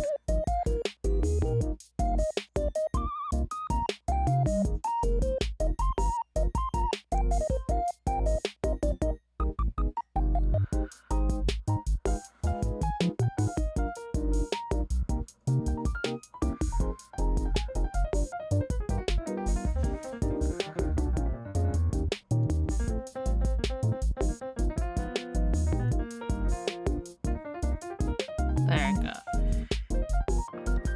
It's the curse of artificial crunch, trying to do too much in a short amount of time, yeah. So this is the start of the rendering process.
I feel like maybe I should just do like cover it all in shadows, but like I'm just trying to cover the major part and then we're just gonna carve it out like we did with the digital circus, you know? Because I feel like the carving out method for me has been working out pretty good, because then I like thinking about the light and how it hits.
Yeah, but sorry if I'm not talking much and just focusing on the coloring.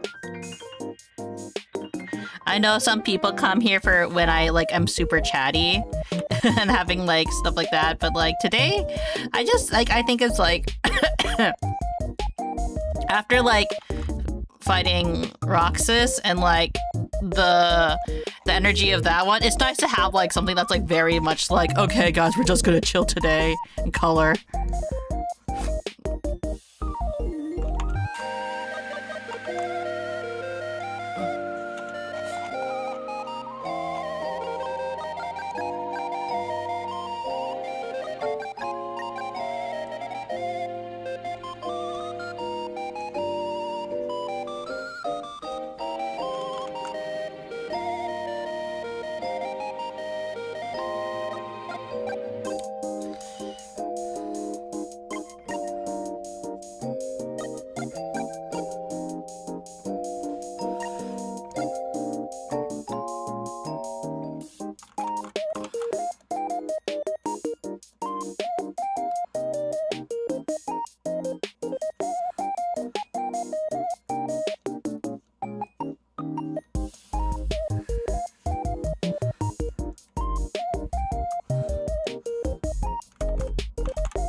You have a little bit more light hitting that.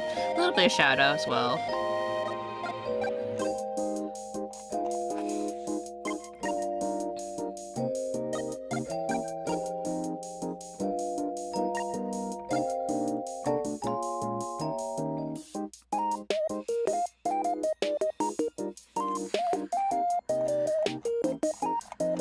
And then also here.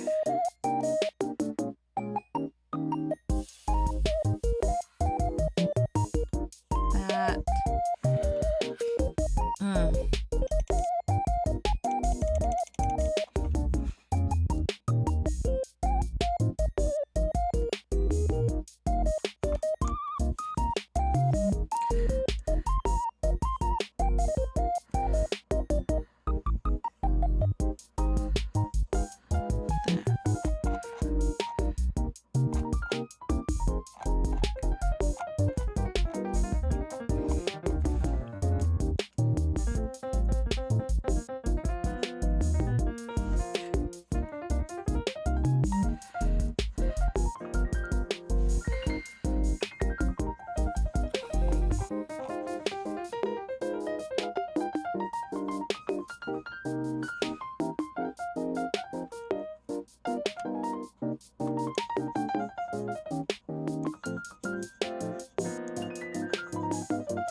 Curving it a little bit.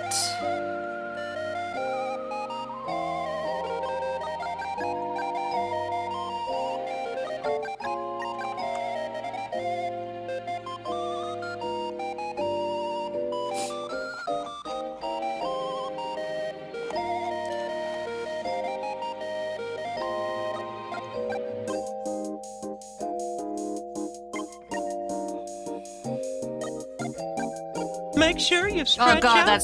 that scared me. Hi, Elias, how are you?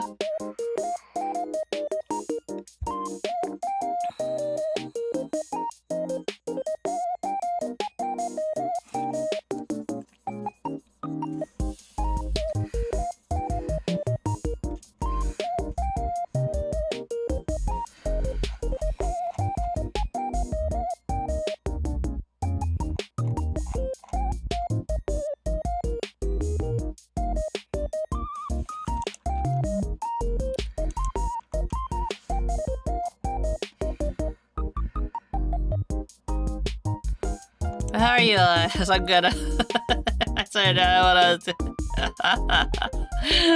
was. You saw me so focused. Yeah, it's all good. We're just doing some light rendering.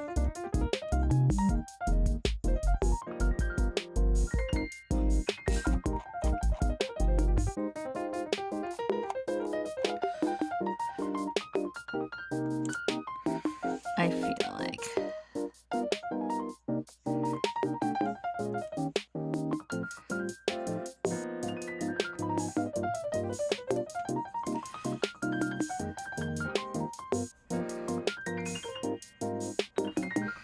I assume you have my interests here, non-hostile. Where are they? No, I'm kidding. I'm sure it was all good fun. It's all good. I know that you would never bully me on purpose.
Make sure you stretch out. Why did Drink water, I you think dehydrated that wasn't butt. gonna startle me?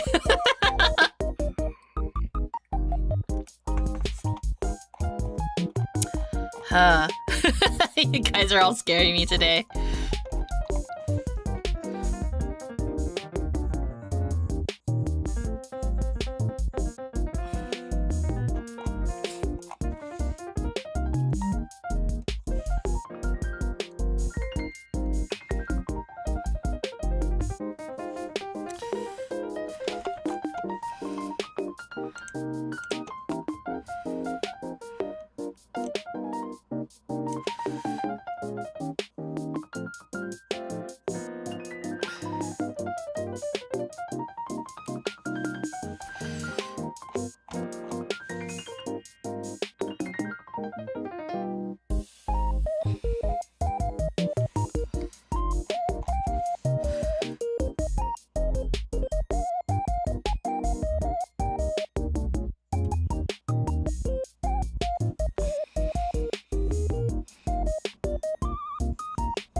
Clean up, clean up.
By the way, this is naturally what I kind of do when I'm focusing on drawing, is that like I get so quiet and I'm like so in the zone today.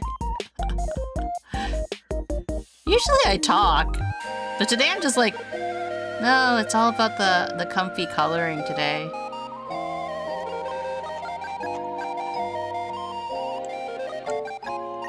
And we're just like slowly working our way up.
Oh wait, this one has a dark ring around it, doesn't it?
Oh, that's too dark.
Yeah, there we go.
And then...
Oops.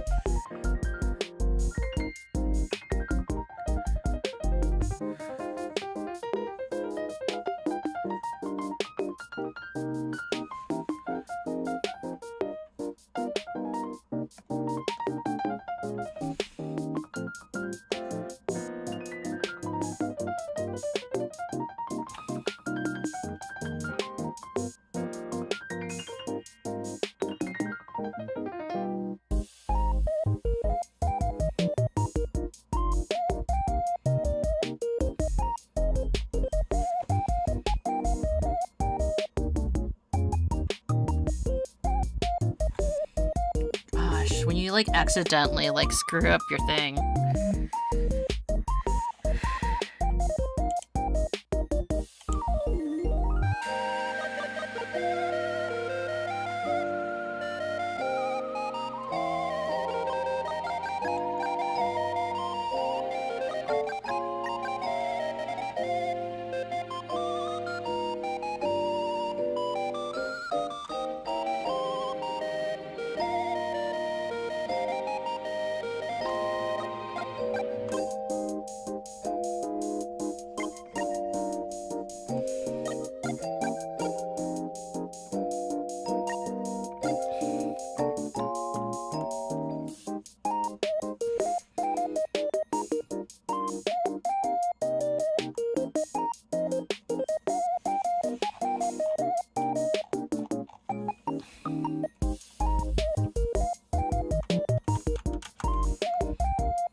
Okay.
This is tricky right here.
Oh my gosh, I hate when I accidentally grab it.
Good morning. Hello. Sorry if I'm being hyper focused right now. It's like the rendering part. I always get like really quiet.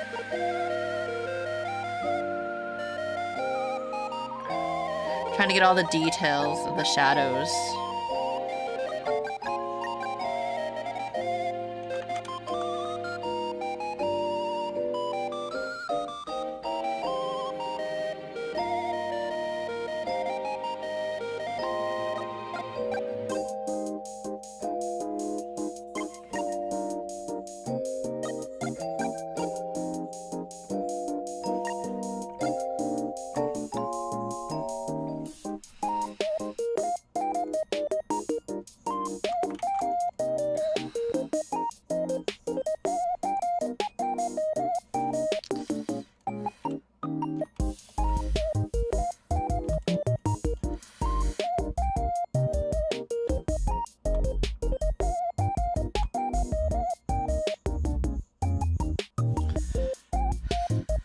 This is meditation. It really is sometimes.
I'm hearing like the scratching sound. That's. Let me listen. Like, I'm hearing like this scratching sound coming from my house. I don't know where it's coming from. Or this construction sound. I guess someone's hammering something.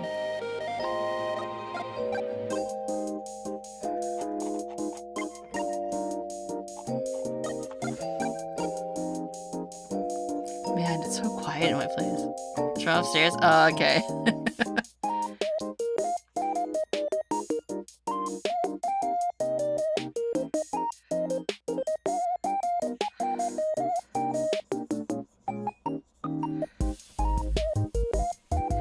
Are you finished work, Bard? Bard, follow Moo.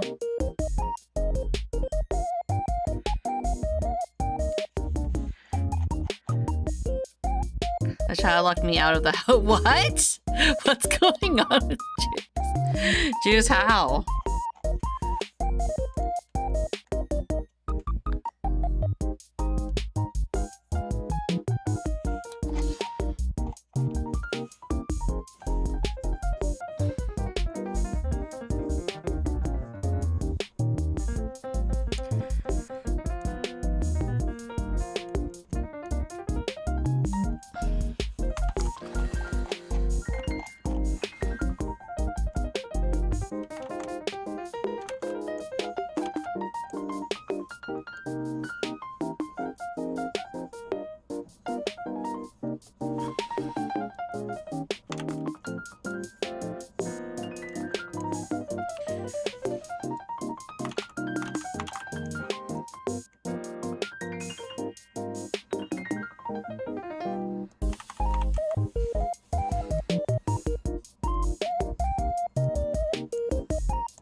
He was drumming on the garage door, so I tried to stop him. He ran into the house and slammed the door shut.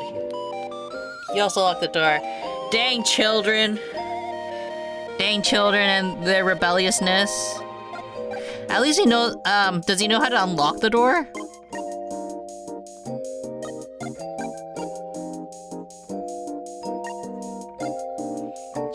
If the child's not careful, they're gonna get a bum smack. Actually, do you guys believe in that kind of stuff? Like not smacking. What was it? The chancla for some people, the sandal for others, the corporal punishment, I guess, is what some people say.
Like that.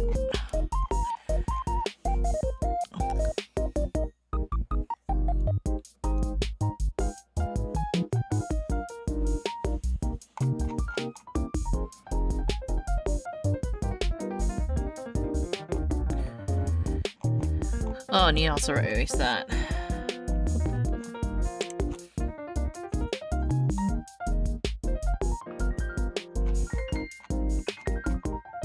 Yeah, we're really getting there with the basic rendering at least. I don't get smacked by a chancla. I got smacked with incense and fire swatters, and it was thrown with bamboo a few times. It's not the same era anymore. It's more like, do you believe in that kind of discipline? Do people subscribe to that discipline of like giving the bum smack? Sometimes a bum smack coffee when he's being a bit naughty.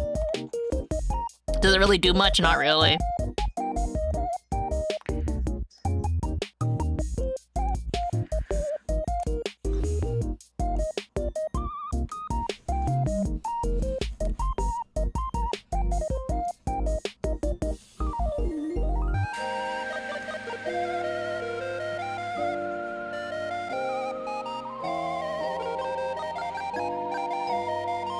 Although I do think that there's a game. Some kids need it, honestly, yeah. I will say this though, Jace, I heard about this game that child might want to play. I think it's let me look it up.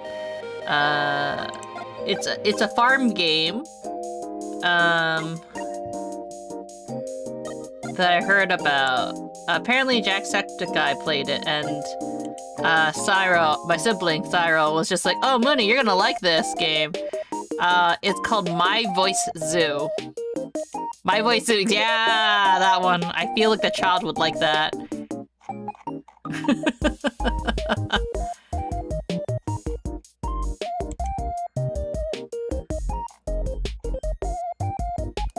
I already want to get this for the child. Yeah. I feel like it's a game that like a lot of kids would like, honestly, you know? The whole idea of like it's not only like they can be like silly with it, but it's also like it's like creativity, right? But I only see 2 days child 2 days a week. Yeah, it's one of those babysitting games though, you know what I mean? Child is bothering me. Here, let's put this on.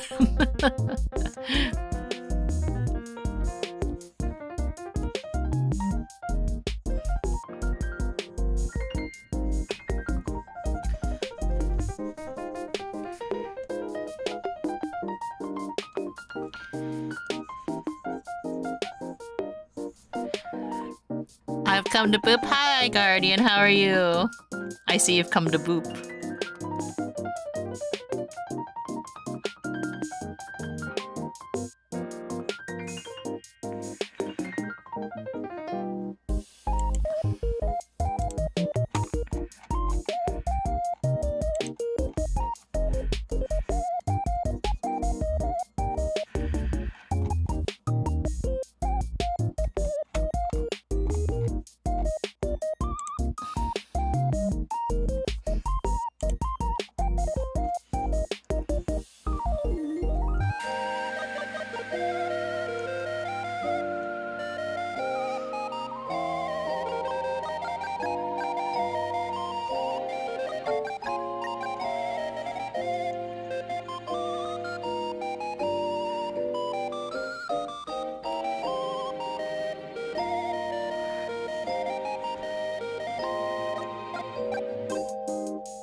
This one's kind of tough to do.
Blasted up. I renewed my streak and you froze, so I closed and reopened and my streak went poof. Aw.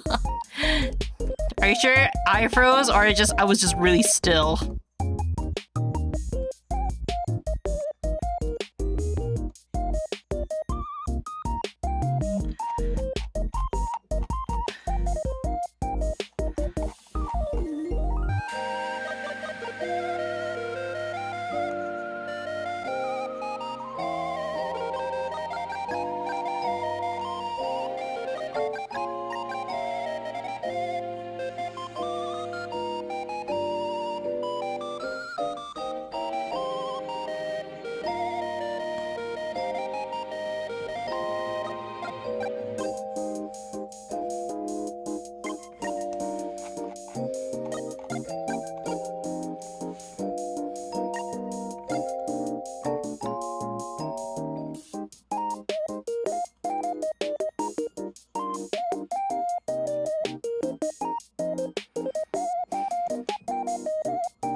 Like that, right?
Ooh.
The child has gone home.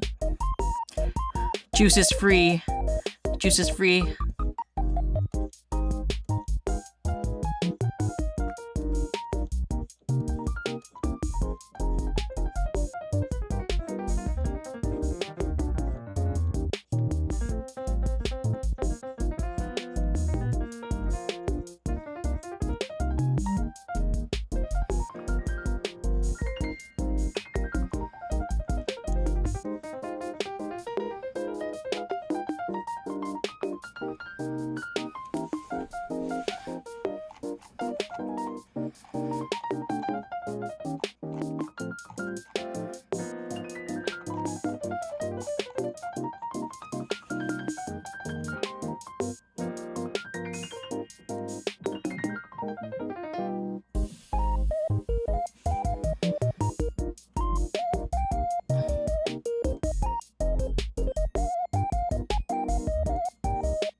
And we're getting closer and closer to like getting this done all in one go.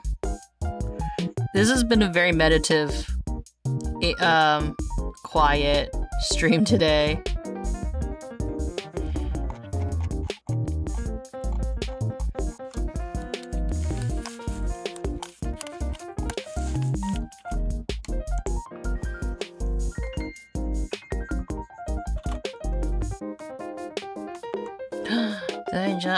I just colored it. I didn't erase it, did I?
Shadow.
Nah.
Okay, yeah, now we'll see the hair, face.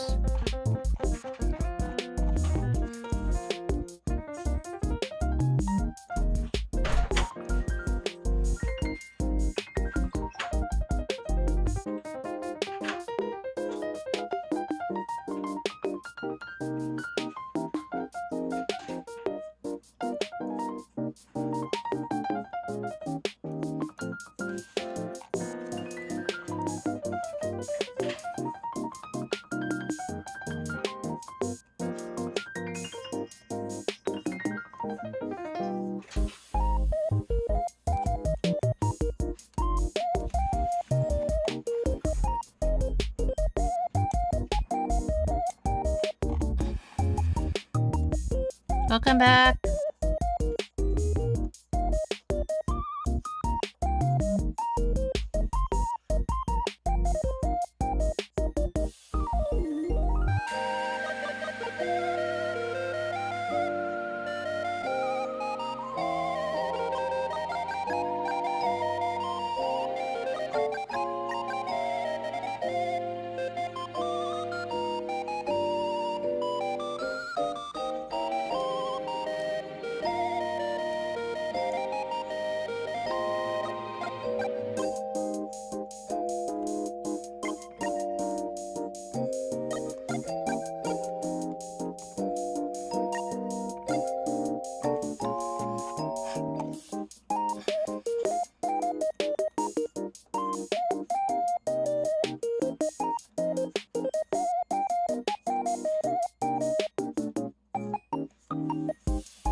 Bart didn't say thank you or anything when I said welcome home.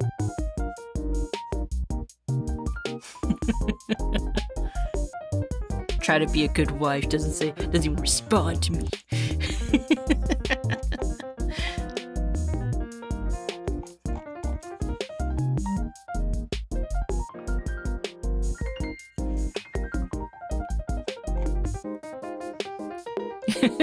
You didn't hear me, but you hear me complaining.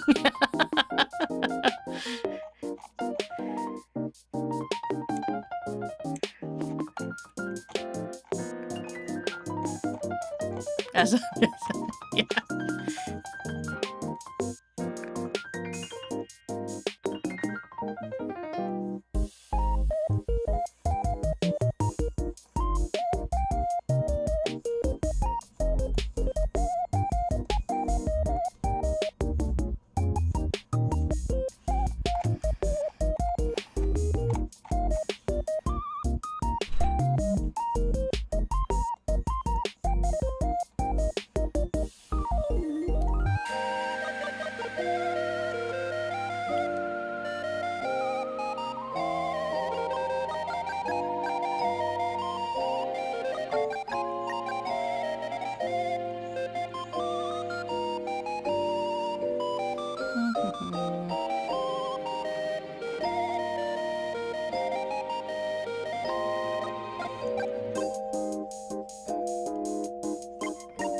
Kind of funny how textured hair can become, like with a bit of shading and rendering, you know.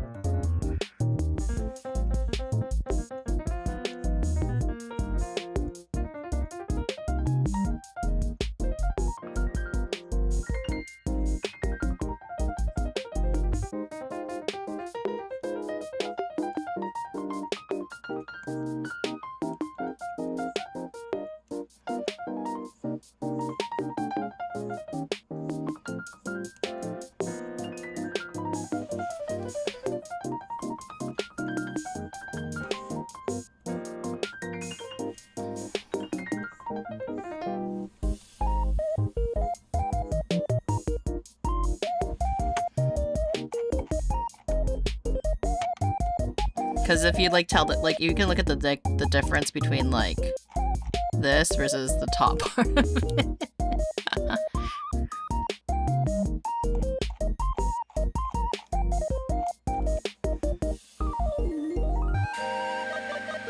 And this isn't even the final form.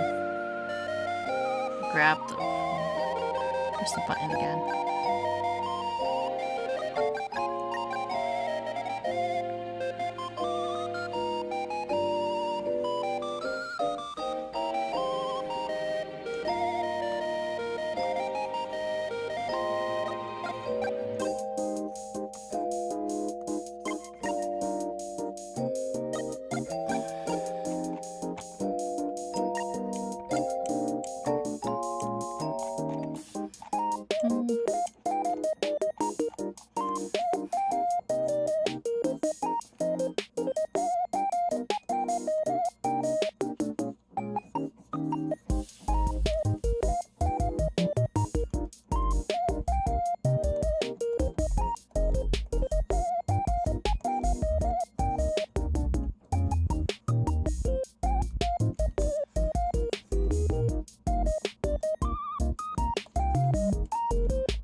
Part of me is also just waiting for Bard to start his stream.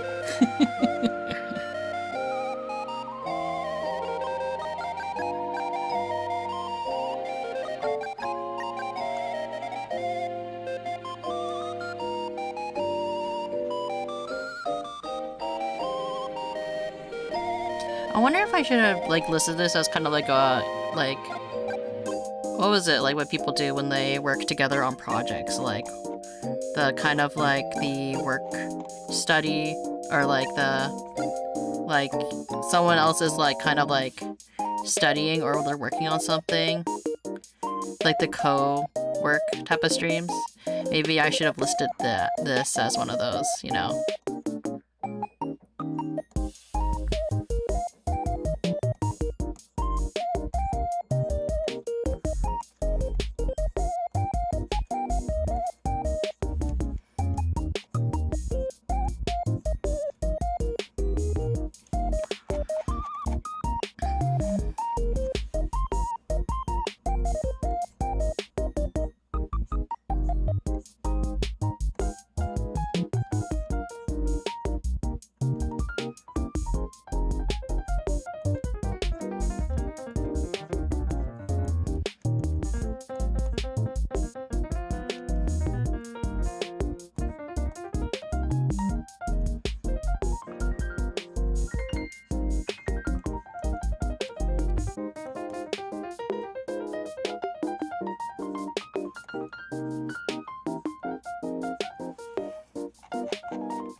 Let's see where we're at.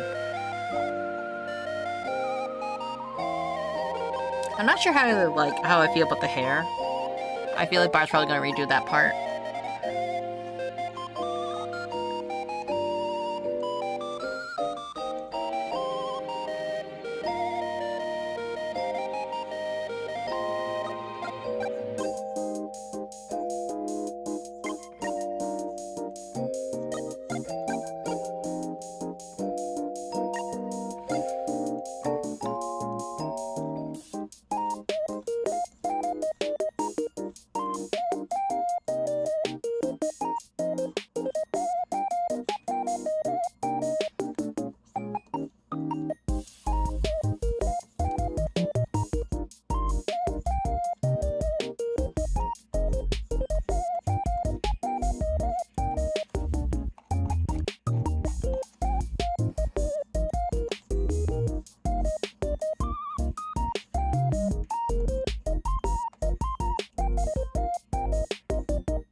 I can also like do the rest off stream at this point. I think we got a good chunk of it done for today.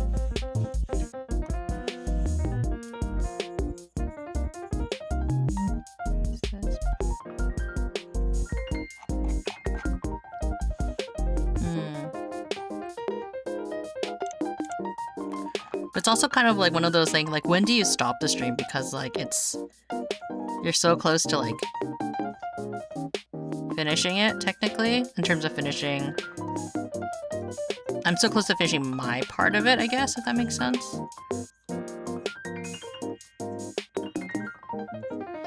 So technically Bart could go in and continue working on this.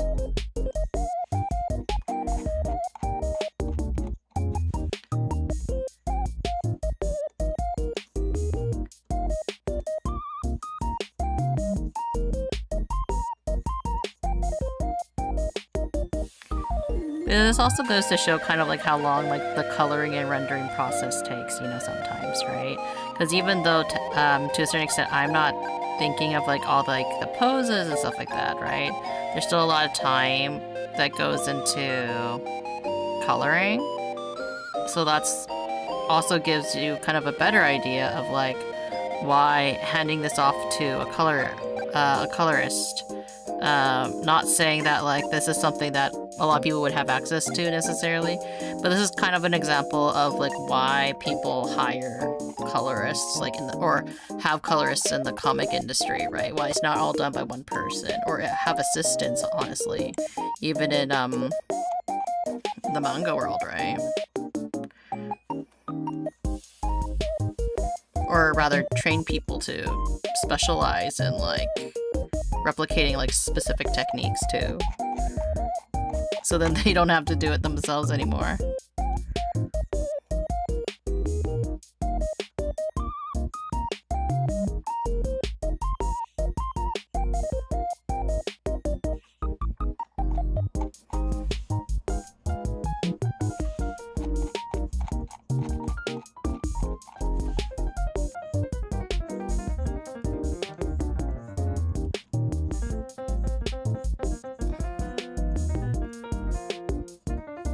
In a weird way, it also teaches me how to, not necessarily how to do Bart's rendering style, but like catch on to like things that he would want to change.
Part of me is also like, I should stop so I can go eat or go finish cooking stuff. But I'm also like, I'm so close. I'm not sure if anybody else feels that way, right? When they're really close to like finishing stuff, you're like, ah, oh, just just a little bit longer, you know?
Oh, good. Bart starts streaming.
Just like, simple strokes.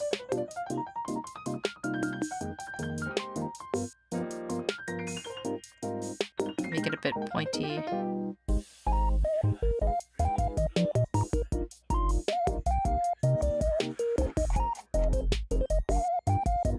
Yeah.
I hate it when I do that.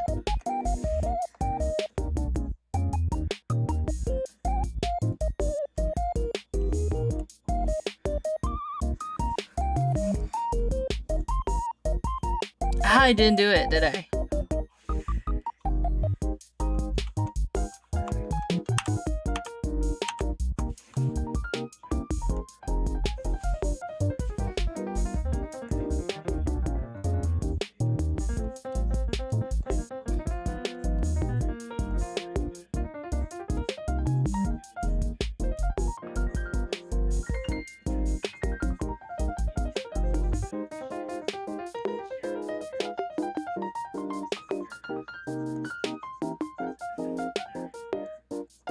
I'm just like trying this on the side, but I'm not quite getting the right angle, so I just really just like need to.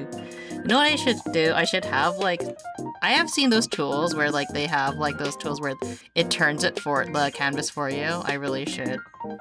Well, technically my tablet does have that. I just don't use it.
Wow, I didn't even realize I've been going for 5 hours. Well, not really 5 hours.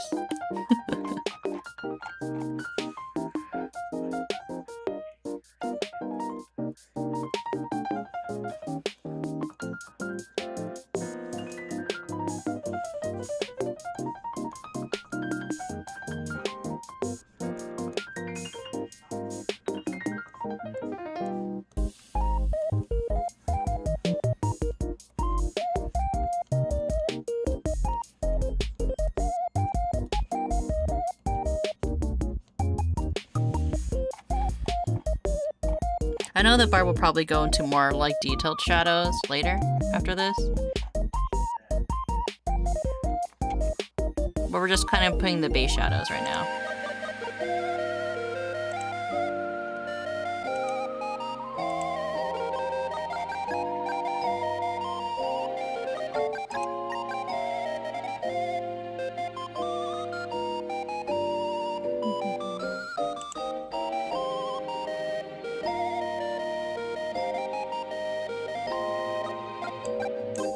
Let's see.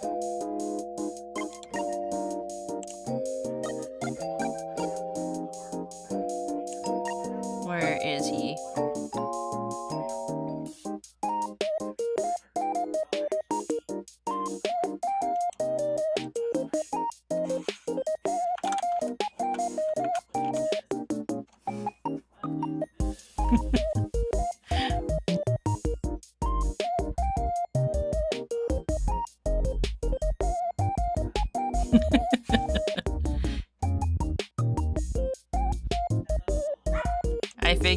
Oh, dog woke up.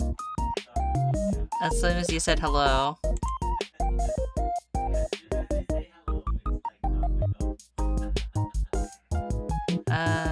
Your Discord isn't working on my side. Let me just work. But I figured that since even though I'm finishing up, it probably would make sense to chat while we are working on working on the artwork. Yeah. It makes sense, you know. Let's see, where's the button that merges the chat too, just in case, right? Or are you controlling that? I don't know. I'm probably I don't know how controlling it. This newfangled stuff.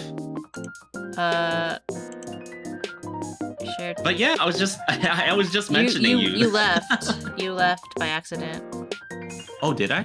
Yeah. Oh. You can't. How did I? Okay.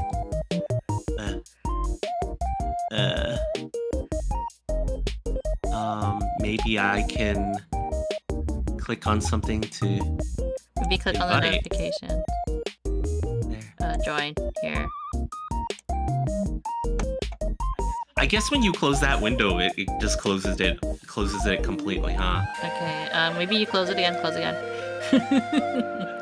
Okay. I'll close it again, and then I will go to where. No, let me just join. Oh wait, it says shared. It says shared. I see it on. I still don't see you in participation. I guess one of the... I think for a second there we were, and then it like went away for some reason. Pro streamers, we're so pro here. Okay, stay in current session. Okay. Is that how it's done? Restart it. I knocked on you again. Again? Okay. I don't see the thing for it anymore. Okay, let me restart. Oh, pro streamers. Okay, so you know, this is a clear example of what to exactly do when you want to collab with someone. Okay, guys, this is exactly what you want to do. Can you close yours, by the way? I thought I did. I don't know where to close it because you know what? It's okay. We don't need to share chat. We just know that. By the way, can chat hear me on your side? I don't think so. Hold on. Professional streamers. Yeah. It was working before. It was working like literally just now, and then I closed it, and then it just doesn't work anymore. We'll try again maybe later, but then again, I am almost done working on the Centrea art, so you might be able to start working on that sooner than you expected. Okay, no, that's fine, because I'm gonna do this one right now, the Amazing Digital Circus one. So if you already finished that one by tomorrow or by today, yeah, you know, like you might have Centrea to work on tomorrow, and then we finish 2 works. Yeah, and I was just mentioning, you know, how you're helping with the colors and stuff like that, and how this is really, you know, it's kind of like making our workflow like super fast in terms of, at least compared to previously, I will say. Because when you were working on it by yourself, right? I think it was a lot of pressure on you too.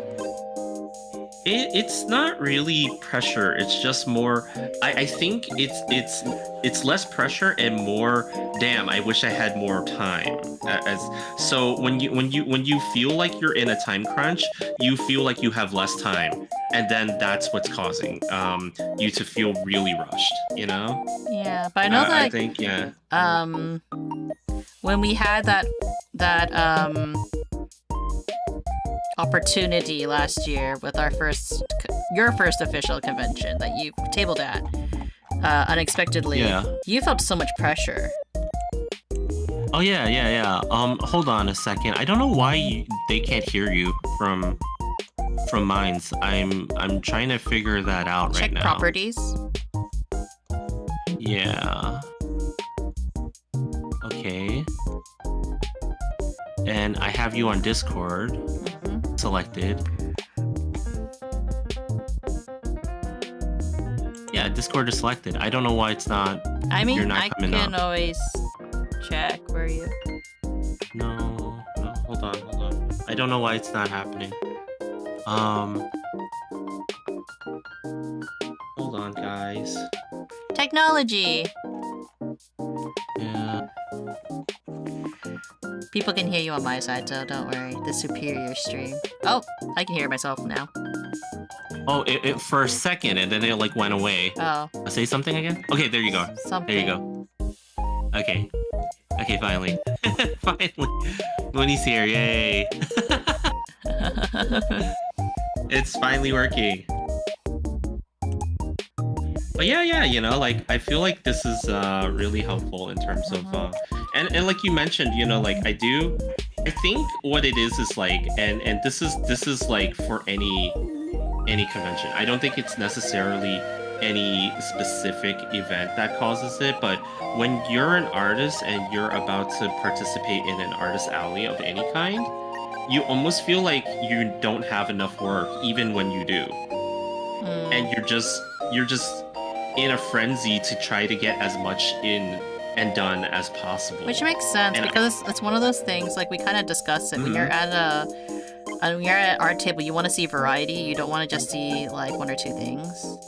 Yeah, like the same things over and over and stuff like that, right? Like, and then you're also worried about like the audience, right? Like, what do they like and what's available for everyone, right? Like, is what we have enough for everyone there, or do Will they this want to see appeal to something people else? too? Yeah. So it's definitely like there's a whole bunch of things happening all at the same time, but you know, I think we have a really good I mean, like I was saying in my own streams, when it comes to being a colorist, right? Like, that's not what I'm doing. This is what I am for you, but it's not something that I generally offer. With my commissions, because like colorist is one of those things where it's just like it's one of those jobs where it's just like it's definitely needed in the comic book industry, right? Because like the comic book artists just don't have the time with how much they have to pump out and publicize, right? Correct. It's very much a career, but not. It's one of those unique careers, I find.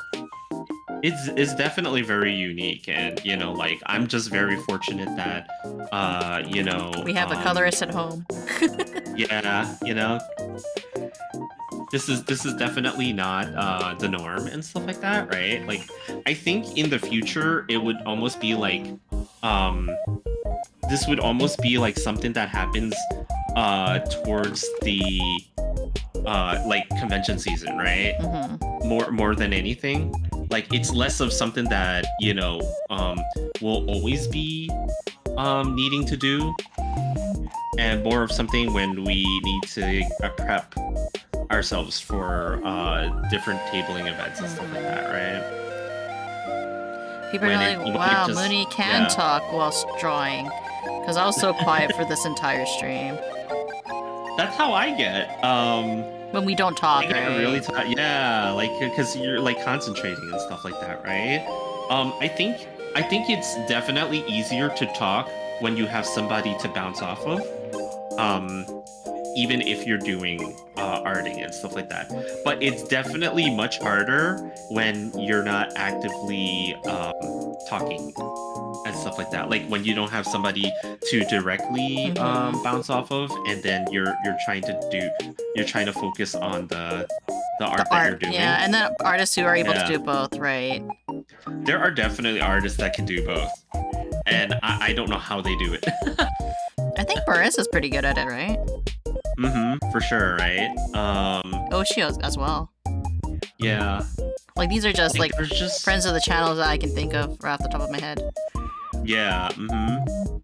There are just some people who are just really good at it, and we're we're still on the struggle bus a Well, little it's not bit. like with we're it. on the struggle bus. It's just like we're the type who get like once we're in the zone. Like I can talk, well, but it's just kind of like this felt like one of those streams where it's just like I was so focused on trying to get Yeah. the stuff done. No, me, I'm on the struggle bus when it comes to this. For sure, I'm on the struggle bus when it comes to this.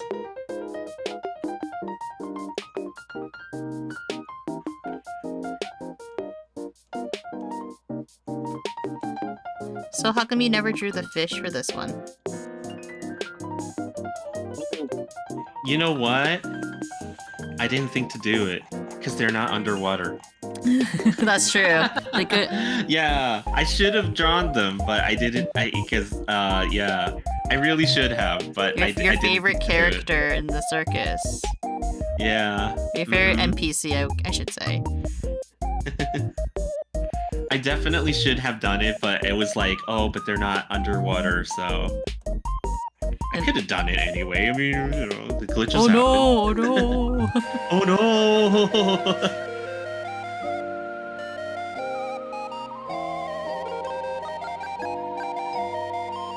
What is it about them? Like you told chat why you like them a lot, right? I don't know. I just like those silly situations, like with where things are like a little bit overblown. In that situation, it was almost like what the hell? Who are these people, right? Like who are these two characters? And then it was like the whole idea that, you know, like they're trying to protect the treasure that's already gone. Like I don't know, stuff like that is funny to me. And then like, you know, the voicing for the two characters delivery. was also really, yeah, the delivery of the lines for that was pretty good. So Do you hope that they'll continue to come into the show, or do you think that was their one-off? it might have been a one-off. I mean, you know, like it depends on how the show goes, because from what I'm hearing right now, I don't think the show's going to continue for many more episodes. It's on its last 2 episodes. Yeah, And the third and the second to last is coming out in 30 days, or at the end of around March. So considering that might have been just like a one-off situation. Probably. You know? But would you want them to bring it back if they were longer? It's like it's tough because in a situation like this, right? A lot of times you want more, right? Like you always want more when it comes to your favorite stuff, right? Like, you know, when a show is that good, you always feel like you want to see more of it. But the problem is, I feel like they are telling the story that they want to tell. And I think if they tell the story they want to tell and they get to the end, they don't necessarily need to bring it back. They don't need to extend it more than it already is. I think that would be like an injustice for the show to be artificially extended beyond what it is. So I think it's okay if they just end it there. I think that it's also because we came from the era of where some of our childhood shows have been rebooted and have artificially continued longer than they Yeah. should have. SpongeBob is a very good one, I think. Yeah. That's definitely a good example of something that's like just kind of continued for a very long time without ending. So yeah, I honestly think that they've done what they could with the story, and they told they're telling the story that they want to tell, and that's okay. You know, they Yeah. don't need to go do more than that, right?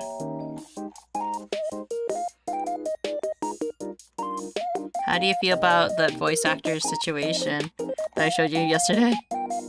I'm trying to remember the exact details for that. So it was like, oh yeah. Now I remember. That is weird. I'm just gonna say it right out. That is weird. That is a very strange situation.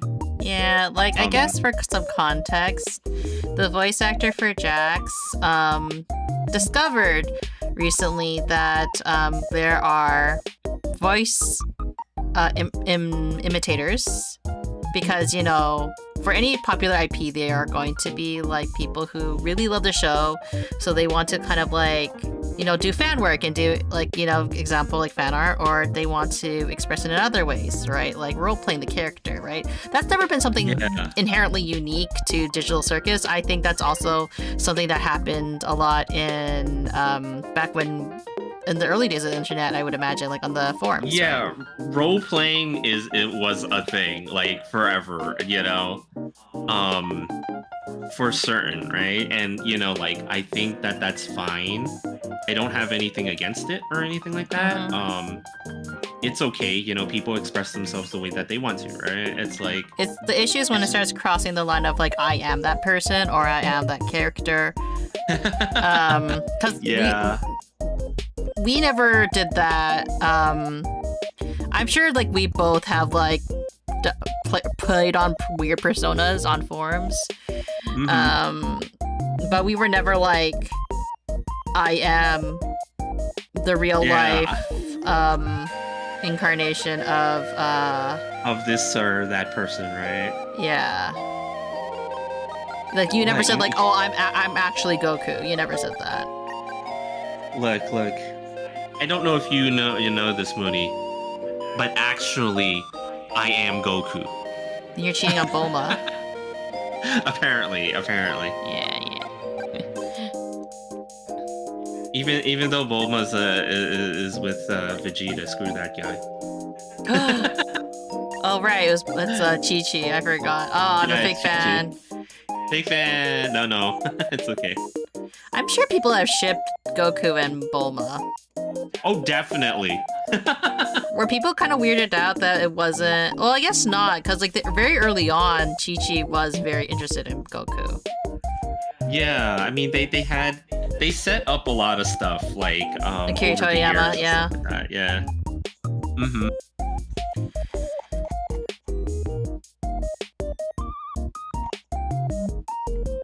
I mean, in the beginning, they were setting up Yamcha with Bulma, so and then you know. He was like, nah. I mean, that's how it ended, didn't it?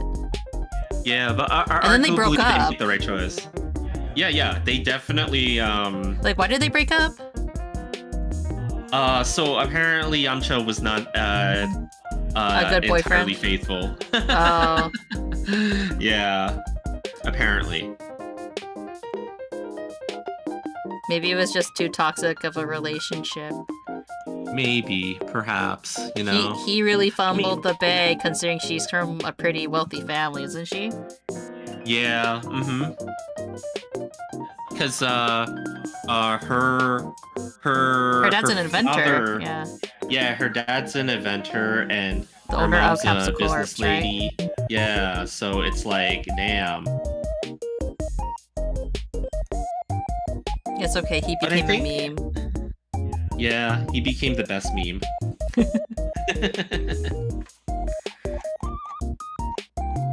Sorry, you were saying though? Oh no, I was just gonna say like, I don't think that the stories for their relationships would ever get well developed anyway, because like, honestly, like the one criticism I would have for Akira Toriyama's writing style is that and granted, you know, like he's admitted this comes. I don't think he's admitted it as so much as everybody just kind of noticed, right? Okay. It's sort of like he doesn't really put a whole lot of attention into the wives. I would just call them the wives, right? Because like in Dragon Ball, right? If you're a female character and you're in Dragon Ball, right? He forgets about you. You basically either get totally forgotten, just like Launch, right? Nobody knows what the heck happened to her. She went looking for Tenshinhan and she just disappeared off the face of the earth. No, she appeared at the very end of one of for the Spirit Ball. Yeah, I guess. And that was in the anime. And that was in the anime, yeah. When they remembered that she was an actual character, right? So that's one thing that happens. The other thing is, okay, like Android 18, right? A lot of people agree that Android 18 was always pretty cool. She fought Vegeta in one of the in a couple of episodes, she was actually pretty badass and she could do all the things that everybody else does, right? After the Cell Saga, just kind of became a wife and never really did anything else. Are you accusing Akira Toriyama, the goat, of not respecting women? It's not necessarily that he didn't respect women. I just think he didn't know how to write them. I think that's fair. Like, I think it was the same for a lot of like Shonen Jump characters. Like, you kind of notice that like certain characters are like they could have been written so much better. Yeah. Or they're just like really put to the side. Like, well, this is not Shonen Jump. This was more like Sakura's character in Naruto, right? Yeah. Actually, the manga was giving her justice. The anime just gave her a very big disservice. I think what was it, right? Mm-hmm. And it's like, I think it's normal only because of the fact that, because the writers at the time probably didn't think that they needed to develop these things, right? Because it's like you're writing a manga or a comic or whatever for boys. Very young children, who are mostly boys, right? So you're not really thinking, okay, relationships is a thing that we should define, because they probably don't care. They just want all the characters to punch each other, right? Like, but as we've seen with like a lot of different shows and stuff like that, that's not necessarily true, because for very long time followers of certain shows, they appreciate, like the character development. Yeah, the character development and stuff like that. Like, I'm pretty certain that there's a lot of fans of, for example, One Piece, right, who really appreciate all the world building and all the character development that happens with the characters in that show and stuff like that. Not that I've ever really seen or know of the relationships in One Piece. I really have no idea with that show, but I've been hearing from some fans of it that they enjoy that. So But Bulma wasn't put to the side that much, I would say, other than like being damsel in distress. Wait, who? Bulma? Bulma. Like, she was remembered quite a bit. I mean, she was remembered from time to time. Like, she would become like essential to the storyline from time to time, but in like very small ways. Like, for example, like in the Cell Saga. She went from a major to a minor character. I agree with that. Yeah. Like, she was definitely the reason that they had a time machine in the Cell Saga, but in the Buu Saga, she just kind of did nothing. And then like she returns in Dragon Ball Super in a much more relevant role. The unfortunate part is her voice actress passed during the production of Dragon Ball Super. Yeah, the JP one. I think you might want to be clear for. Yeah, just to be clear about that, and like they were able to get someone. I forget who it was that replaced her and stuff like that, and she did an admirable job, doing so and stuff like that. So that was the unfortunate part, but Bulma has, as of late, become much more prominent. Well, I think that's always been kind of an issue, especially with like longer run series that were not expected to run this long. Mm-hmm. That's the reason why Frankie.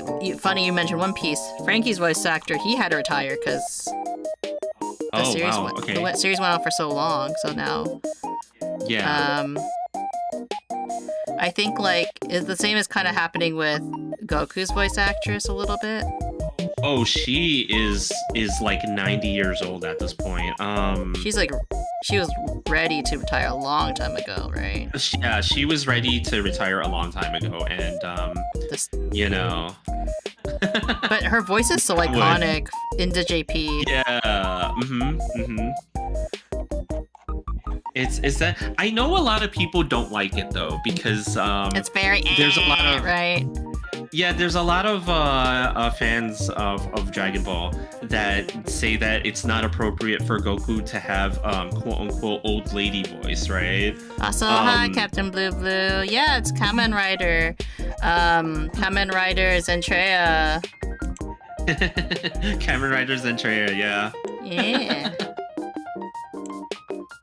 Yeah, but how are you How doing? are you doing, Blue Blue? Yeah. Bard's also here. The true artist. But you're an artist too. I'm just a colorist. You're just you're collaborating with me. Yeah, technically it's all Bard's art on both of our channels. If anybody's watching both of our streams right now. Good, thank you. How are you two? We're doing pretty good. We're prepping for Artist Alley by how do I phrase it? Bard draws the line art and I'm helping with the coloring. And doing corrections. Which are usually pretty minor corrections. How did you feel about the corrections I've been doing for Zentria though? So far, so good. I think though that it definitely needs a little bit of help on the booba area because you noticed it too a little bit. Yeah. So I know that it was hard to get the angle for where the line art should go. The lines for the red part should go on the booba. It might have to be redrawn a little bit. Just a little bit, because the thing is, you always want to curve those. You don't ever want to draw them straight. Because if you draw them straight like that, that's you're assuming that the top the area that they lay on top of is completely flat, which is not the case. Yeah. So that's the only thing that I would say. But otherwise, the corrections needed to be made, like when you added the armor to the legs. Yeah. Were you surprised you forgot that one? Oh, I'm not surprised I forgot stuff at all. Well, I'm coloring in someone else's line art too. Oh. Nice. Yeah. Teamwork makes the dream work. But yeah, I'm doing a little bit of rendering. Technically, I don't have to do this part. It also teaches me a little bit about where I think that it should go, but you can definitely disregard it. Well, the thing is, like, a lot of the decisions you've been making in regards to the coloring are similar to the ones that I would have made, but you also have an eye for spotting things that I would not have noticed. So, just so that chat is aware, I do trust Muni's intuition with coloring, because she does it in a different way than I do, but we kind of come to the similar conclusions in the end. And a lot of times she's actually suggesting certain things to me that I don't notice and stuff like that. So, I think the collaboration works pretty well, as it were.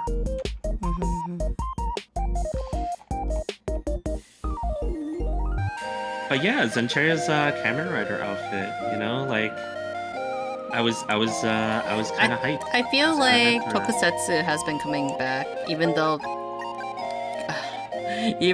they ended their biggest one, Super Sentai, right? Yeah, Super Sentai may have ended, but you think it's because of other reasons, though, not because. It's definitely because of other reasons. There's speculations on it. Has to do with licensing, for sure, right? But for people who don't know what Super Sentai is, do you want to explain that a little bit better? So Super Sentai, for those of you that don't know, is the show. Yeah, the show that would become Power Rangers in the West, if you guys remember. But is essentially. Yeah, because the thing is, they take the footage from those and then they replace the actors and borrow the suits, right? And they borrow the suits and stuff like that to try to film some new stuff to fill in and localize it. And localize it, yeah, because that's just the way that Saban chose to do things back then. It was still very much the world of people would not accept Japanese people. Yeah, yes, the people would not accept Japanese people. I mean, what the heck? Well, They don't not even back exist. then, technically, No. right? They needed like radical teens with attitude, right? With attitude, yeah, jeez. Super Sentai. They ended Super Sentai. Yes, that's not a joke. It actually did end. Yeah. But it ended for a reason. Yeah, so speculation behind the ending of Super Sentai is okay. It was very clear that the toy sales were not very good as of late, right? And then on top of that, they weren't able to branch out as much because there were some like, even though Power Rangers as a concept, right? Now Power Rangers brought Super Sentai to a the next worldwide level, yeah. audience. Yeah, it technically let Super Sentai exist for much longer than it should have, because there's a lot of indicators that said that Super Sentai probably would have ended much earlier had they never made the deal with Saban to do Power Rangers, right? But the problem is that the current toy license owners of Power Rangers, right, don't do a very good job of promoting the Sentai series or Power Rangers at all, other than the original series, right? Like the Mighty Morphin Power Rangers, the dinosaur. Yeah, you don't really, because like Super that. Sentai has so many different series.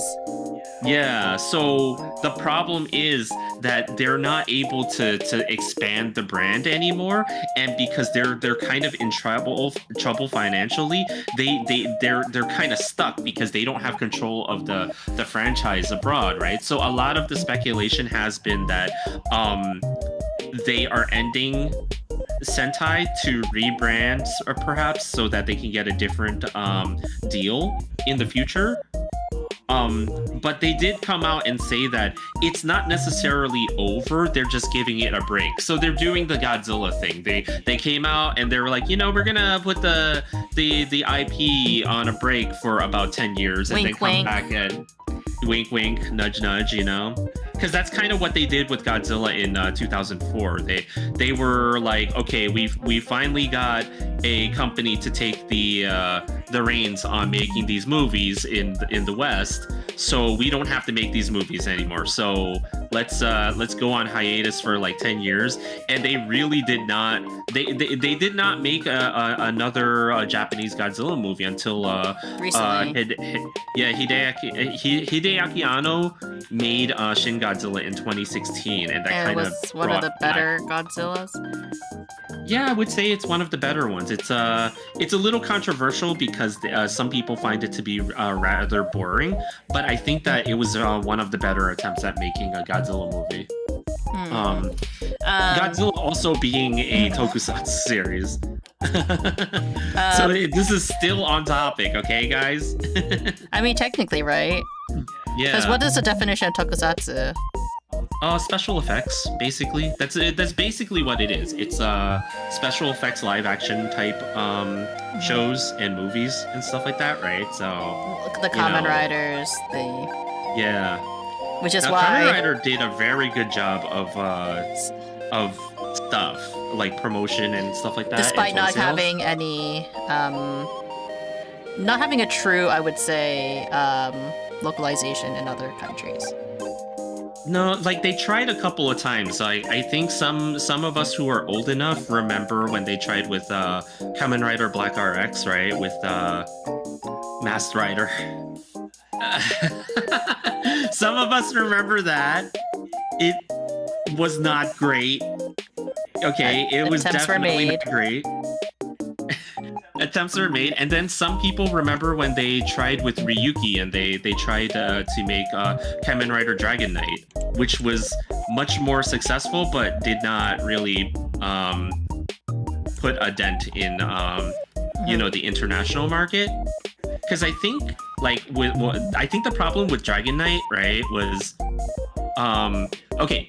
A lot of people were more accepting of the suits and live action superheroes type of thing, right? At that point. they basically made a really good story because they basically made their own more adult version of the same exact story that was happening in the Japanese version, right? So it was a very good attempt. But the problem for Ryuki is that I think it came out at a time when people became aware there was an original. And it's like people were not as absent-minded about the fact that, not absent-minded, but you know, like they were already aware that there was an original show that was not Dragon Knight. I think that's what tanked Dragon Knight to begin with. It's like the people who like Kamen Rider would like the original. That they don't want an adaptation of it. They just want to see the original. So it's like that's what happened with that. I that's at least what I felt like happened. Is that how you felt too? Because you were a fan of a little bit.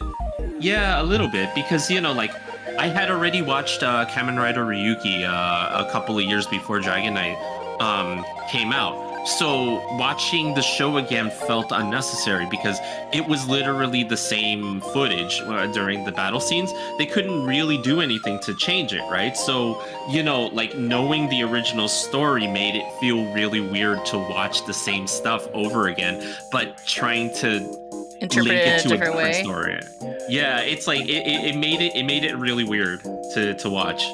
So, you know, I think that's what caused it. I could be wrong, but you know, it wasn't that the product was bad. It's just that it's, you know, it's hard to sell you the same thing again, you know?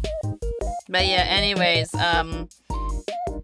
when they localized it, they did make it more relatable to kids, at least in North America. I agree with that. Yes, 100%. Because they wanted radical teenagers. Yeah, teenagers with attitude. Why did they do it? That's such a weird quote I remember from it. Look, radical teenage. Look, Zordon knows what he's doing, okay? Don't question Zordon! Do you want to take a quick look at my stream? See how you look? Okay. Oh yeah, that's right. I gotta look. Hold on. I gotta open Windows now. Okay, I have a lot of windows up and I only have two screens. Oh, and someone complains when I have too many windows up. Wow. Oh, nice.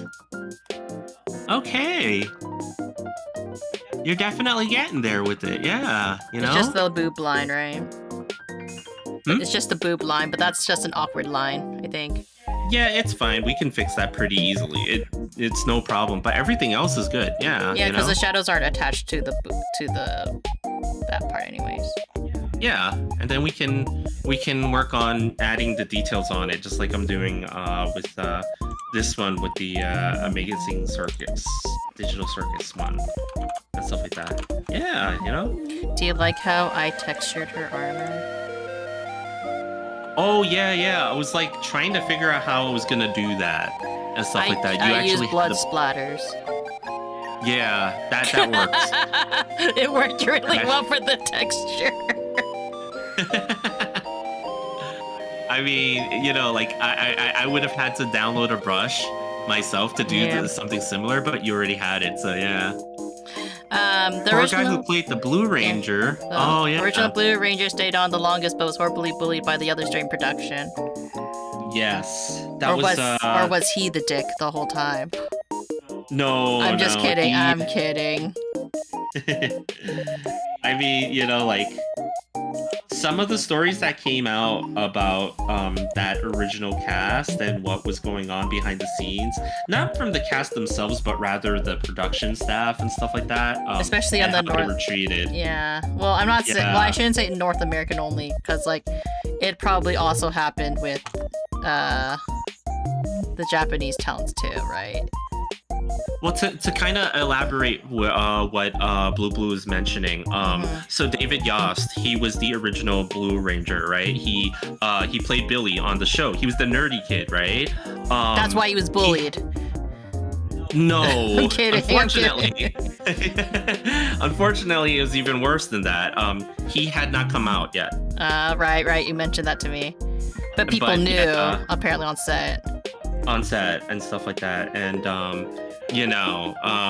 they did what they did. And I don't think he actually elaborated too much because, it obviously, it's like a deeply personal thing, So I don't think it's necessary for him to tell his story, if it's not relevant, but it is relevant in the sense of like how his treatment was. Yeah.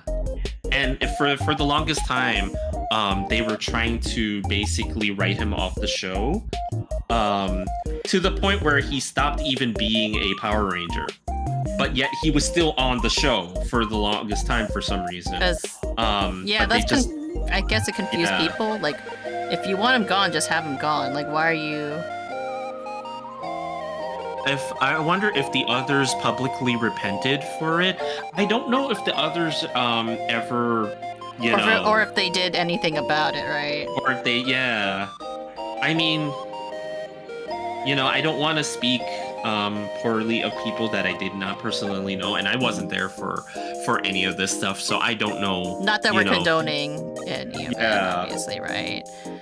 Yeah. It was definitely a different time back then, and sometimes it's like you don't know if it's even safe for you to speak out against it, right? Especially if you're a person of color. And then, they were all in the... They were all C actors, I would say, C-er. Because they wouldn't... These are not B-tier actor, like, would be considered B-listers. These are, like, C-listers, right? It's okay, Bard. I didn't think you were part of the bullying. Oh no, I'm just saying that it's like, I don't wanna comment on, like, because I don't know the full details of all the stuff that's happened either. So what's going on, gang? we are coloring right now and working on this lovely booby art. Or is it only booby? I mean, of Zentrea. It's not only booby. I'm working on the boobs right now. Technically, there's a little bit more than booby on it, She's I don't know why I just had to do that voice. Yeah, I don't know why I was doing that voice. It's okay. I know why you're doing that voice. Thighs are pretty well framed too. I mean, yeah. We're adding the highlights to some areas and airbrushing them. Yeah. For more definition. We're both doing the Artist Alley crunch right now, so we're trying to do more artwork. Yeah. You might see these appear at an Artist Alley near you if we can get in. If only we can get in. That is. Yeah, cause I think that's the real challenge, right? It's not even the fact that like we need to make more product. It's the fact that we need to even be able to get into the Artist Alley because it's so competitive. It's like ridiculously competitive, guys. Some of them are like, oh yeah, just like it's like, hey, just it's first come first serve, and then like it's all gone because people use bots to get in sometimes. Yeah. Like, it's so insane. Like, I think we read one of the Artist Alley applications. They're gonna start using a system where they charge $5 to stop people from applying with bots, like nonstop. Multi-applying, yeah. And stuff like that. Yeah, multi-applying and things like that, right? Like they need to do something about it. Now, a lot of people might think, oh, they're being greedy, but which could be true. It could be true. It could be that their excuse to be like, well, let's, we benefit from this. But like I think at least this deters some people from abusing the system and doing the multi-botting, right? on these, but ultimately they're all going to be very hard to get into because it's so competitive at this point. I know a con where a former worker I know told me that their alley was first come first serve, but the higher ups decided who arrived first, so to say, oh, I see. Yeah. Sometimes it does happen. It happens. That's why it's important to make friends. Yeah, like... It kind of sucks, but it's true. Mm-hmm. Like you can't just show up. Sometimes you have to kind of be friendly with con staff. Yeah, it is a thing,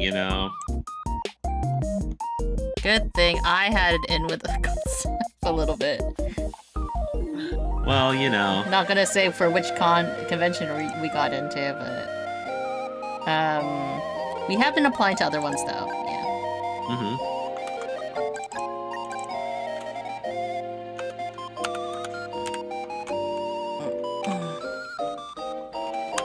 But yeah, like Whoops. we'll try our best to get into more cons. We're local and not local. It's tricky though. It's definitely tricky, like I found out, like as I was looking through lists of where to apply and stuff like that recently, I found out that we just missed the Otakon application by a couple by like literally like 2 weeks and stuff like that. So like you literally have to put these things on a calendar and remember them for the following year. And just hope. Though Otakon, I don't feel so bad about missing because there's some things about the Otakon application that I'm a little bit iffy about. There's another one we were considering, but we decided not to apply for them. Yeah. Because of the same kind of sketchiness. Yeah. Like I think with the Otakon application, it's only because they now have a fee for what they call unlimited tables. And the unlimited table is a table that allows you to do unlimited fan art as your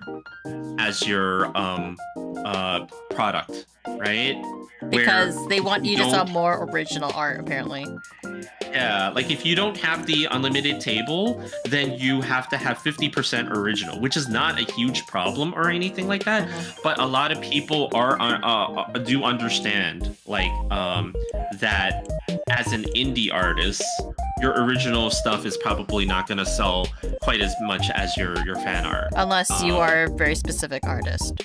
Yeah, unless you're a very, specific artist and you have that fan base already original kind of built, art.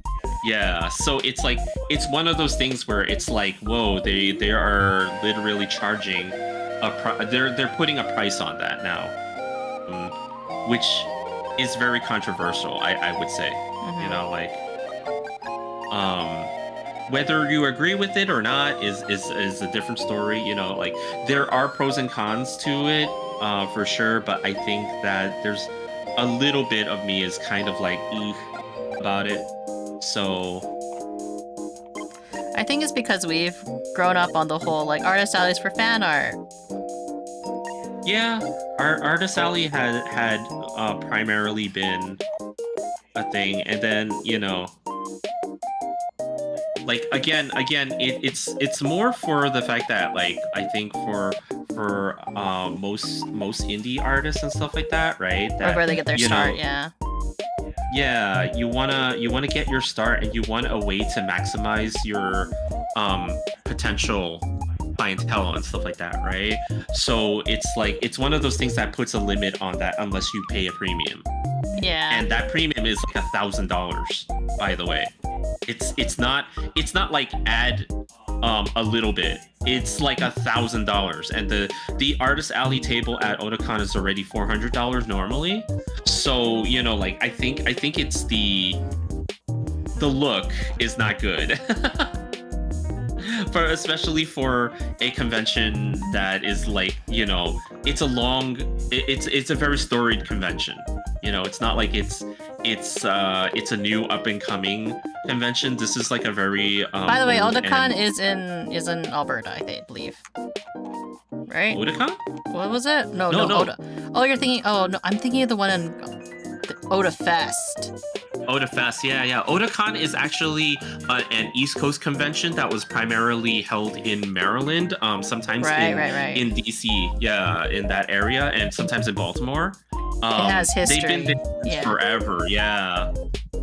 Sorry, I'm thinking about Oda Fest, which is in, like I said, in Alberta, which has a very similar name to it. Yeah. We also missed that one, but we didn't really pay attention to that one, honestly. Yeah, I think for us, this is the year where we try very hard to have stuff on our calendars, and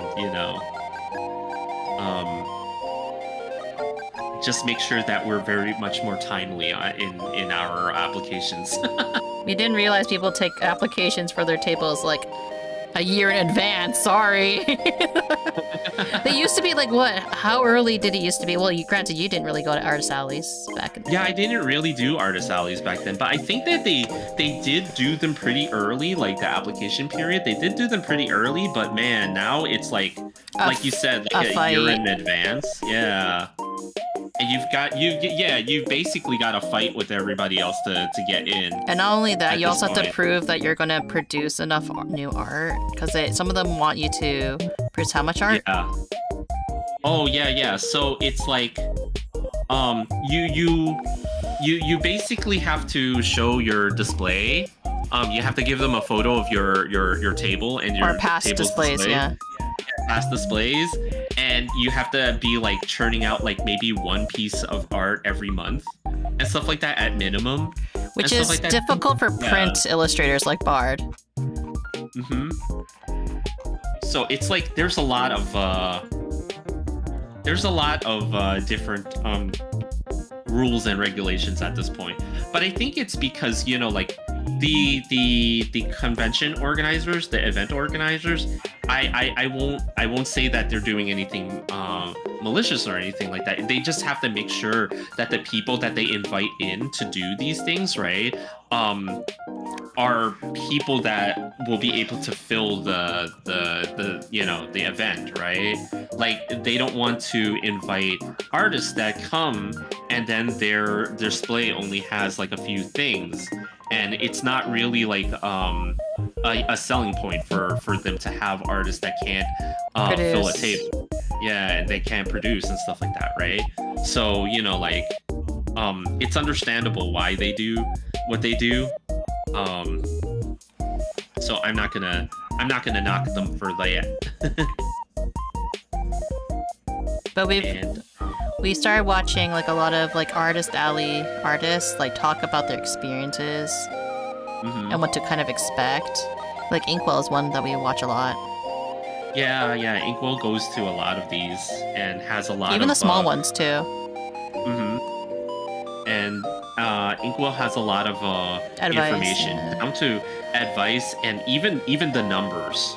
So if you guys are interested in Artist Alley participation and stuff like that, right? That's one creator who I would highly advise checking out their videos on it, and like how things happen, what to do to start the business, and also to like which conventions are even worth pretty attending, good, are worth attending. He tries not to be unfair either, I've noticed. Yeah, because I think ultimately what it comes down to, like, if you never watch any of these videos and you never, if you want like one piece of advice, it's always going to be about the type of art and audience that's that's going to be at those conventions, right? So you always want to have like artwork that, like, if you're gonna table at a comic book, Expo, right? Yeah, like Anime Expo, then you want anime stuff, right? But like you mentioned, San Diego Comic-Con, that's a completely different story. Do you really want to have an entire table of anime stuff, but nothing comic book related, right? You might not be catering to the right audience. And then like something like some of the card game conventions, right? Or safe ones yeah. are generally Pokemon. Yeah. Mm-hmm. But then it's like if you go to those, right? Yeah. But it's like if you go to say a convention that's themed around VTubers, like Offkai, right? And you have no VTuber art. Yeah. Like, do you think that that's gonna Do be too a well. smart thing to do, Yeah. right? Yeah, it's probably not. So, you know, you kind VTuber of want to make. VTuber nowadays, like it's kind of one of those you kind of need to have at least one or two, I feel. Yeah. Because it can be in so many different genres. Seriously, yeah. Not saying that But we yeah, don't you know. enjoy all these streamers. Well, you know, like it's been quite the ride to get used to all this and to learn all this info, and you know, and now we're in the crunch ourselves, right? So it's like it's kind of interesting to see where this goes for us. I think I'm done on my side of things, by the way, for how You're far done. Because you didn't want me to do the Nice. background, right? Yeah, I don't think you necessarily need to do the background, because there's a very specific way I'd like to color it to get the glass effect and stuff like that, right? Okay, So and then you you'll don't adjust have the to do that boobies. part. Yeah, I'll adjust it. As you guys all know, I am The the master connoisseur. of adjusting, the connoisseur of adjusting boobies. But I think you should be able to finish Digital Circus by today, actually, right? We'll see, because I'm actually taking quite a bit of time to detail. Like I'm only on Pomni still. But like Okay. it's because I very much want each of the characters to have that very glossy Polished look. polished look that they have in the actual show. So it's all about adding an extra level of shading and some shines to them and stuff like that. So I'm only still on Pomni, but it's okay. I think I can do this. But anyways, I know this is gonna be very shocking to suddenly be abruptly moving on to another channel. Like where could you guys possibly go and if you are on Twitch? But if you were watching from YouTube, I'm very sorry I wasn't very talkative today. But it's all good because the fun can continue if you're watching Fiercest Bard. Whoa, who's that? Well, I don't know. But anyways, I hope everyone had a good day, good morning, or good afternoon, and I'll see you next time on my side of the stream. Okay, yeah. Bye, Mooney's side of the stream. Blue, are you a connoisseur yourself?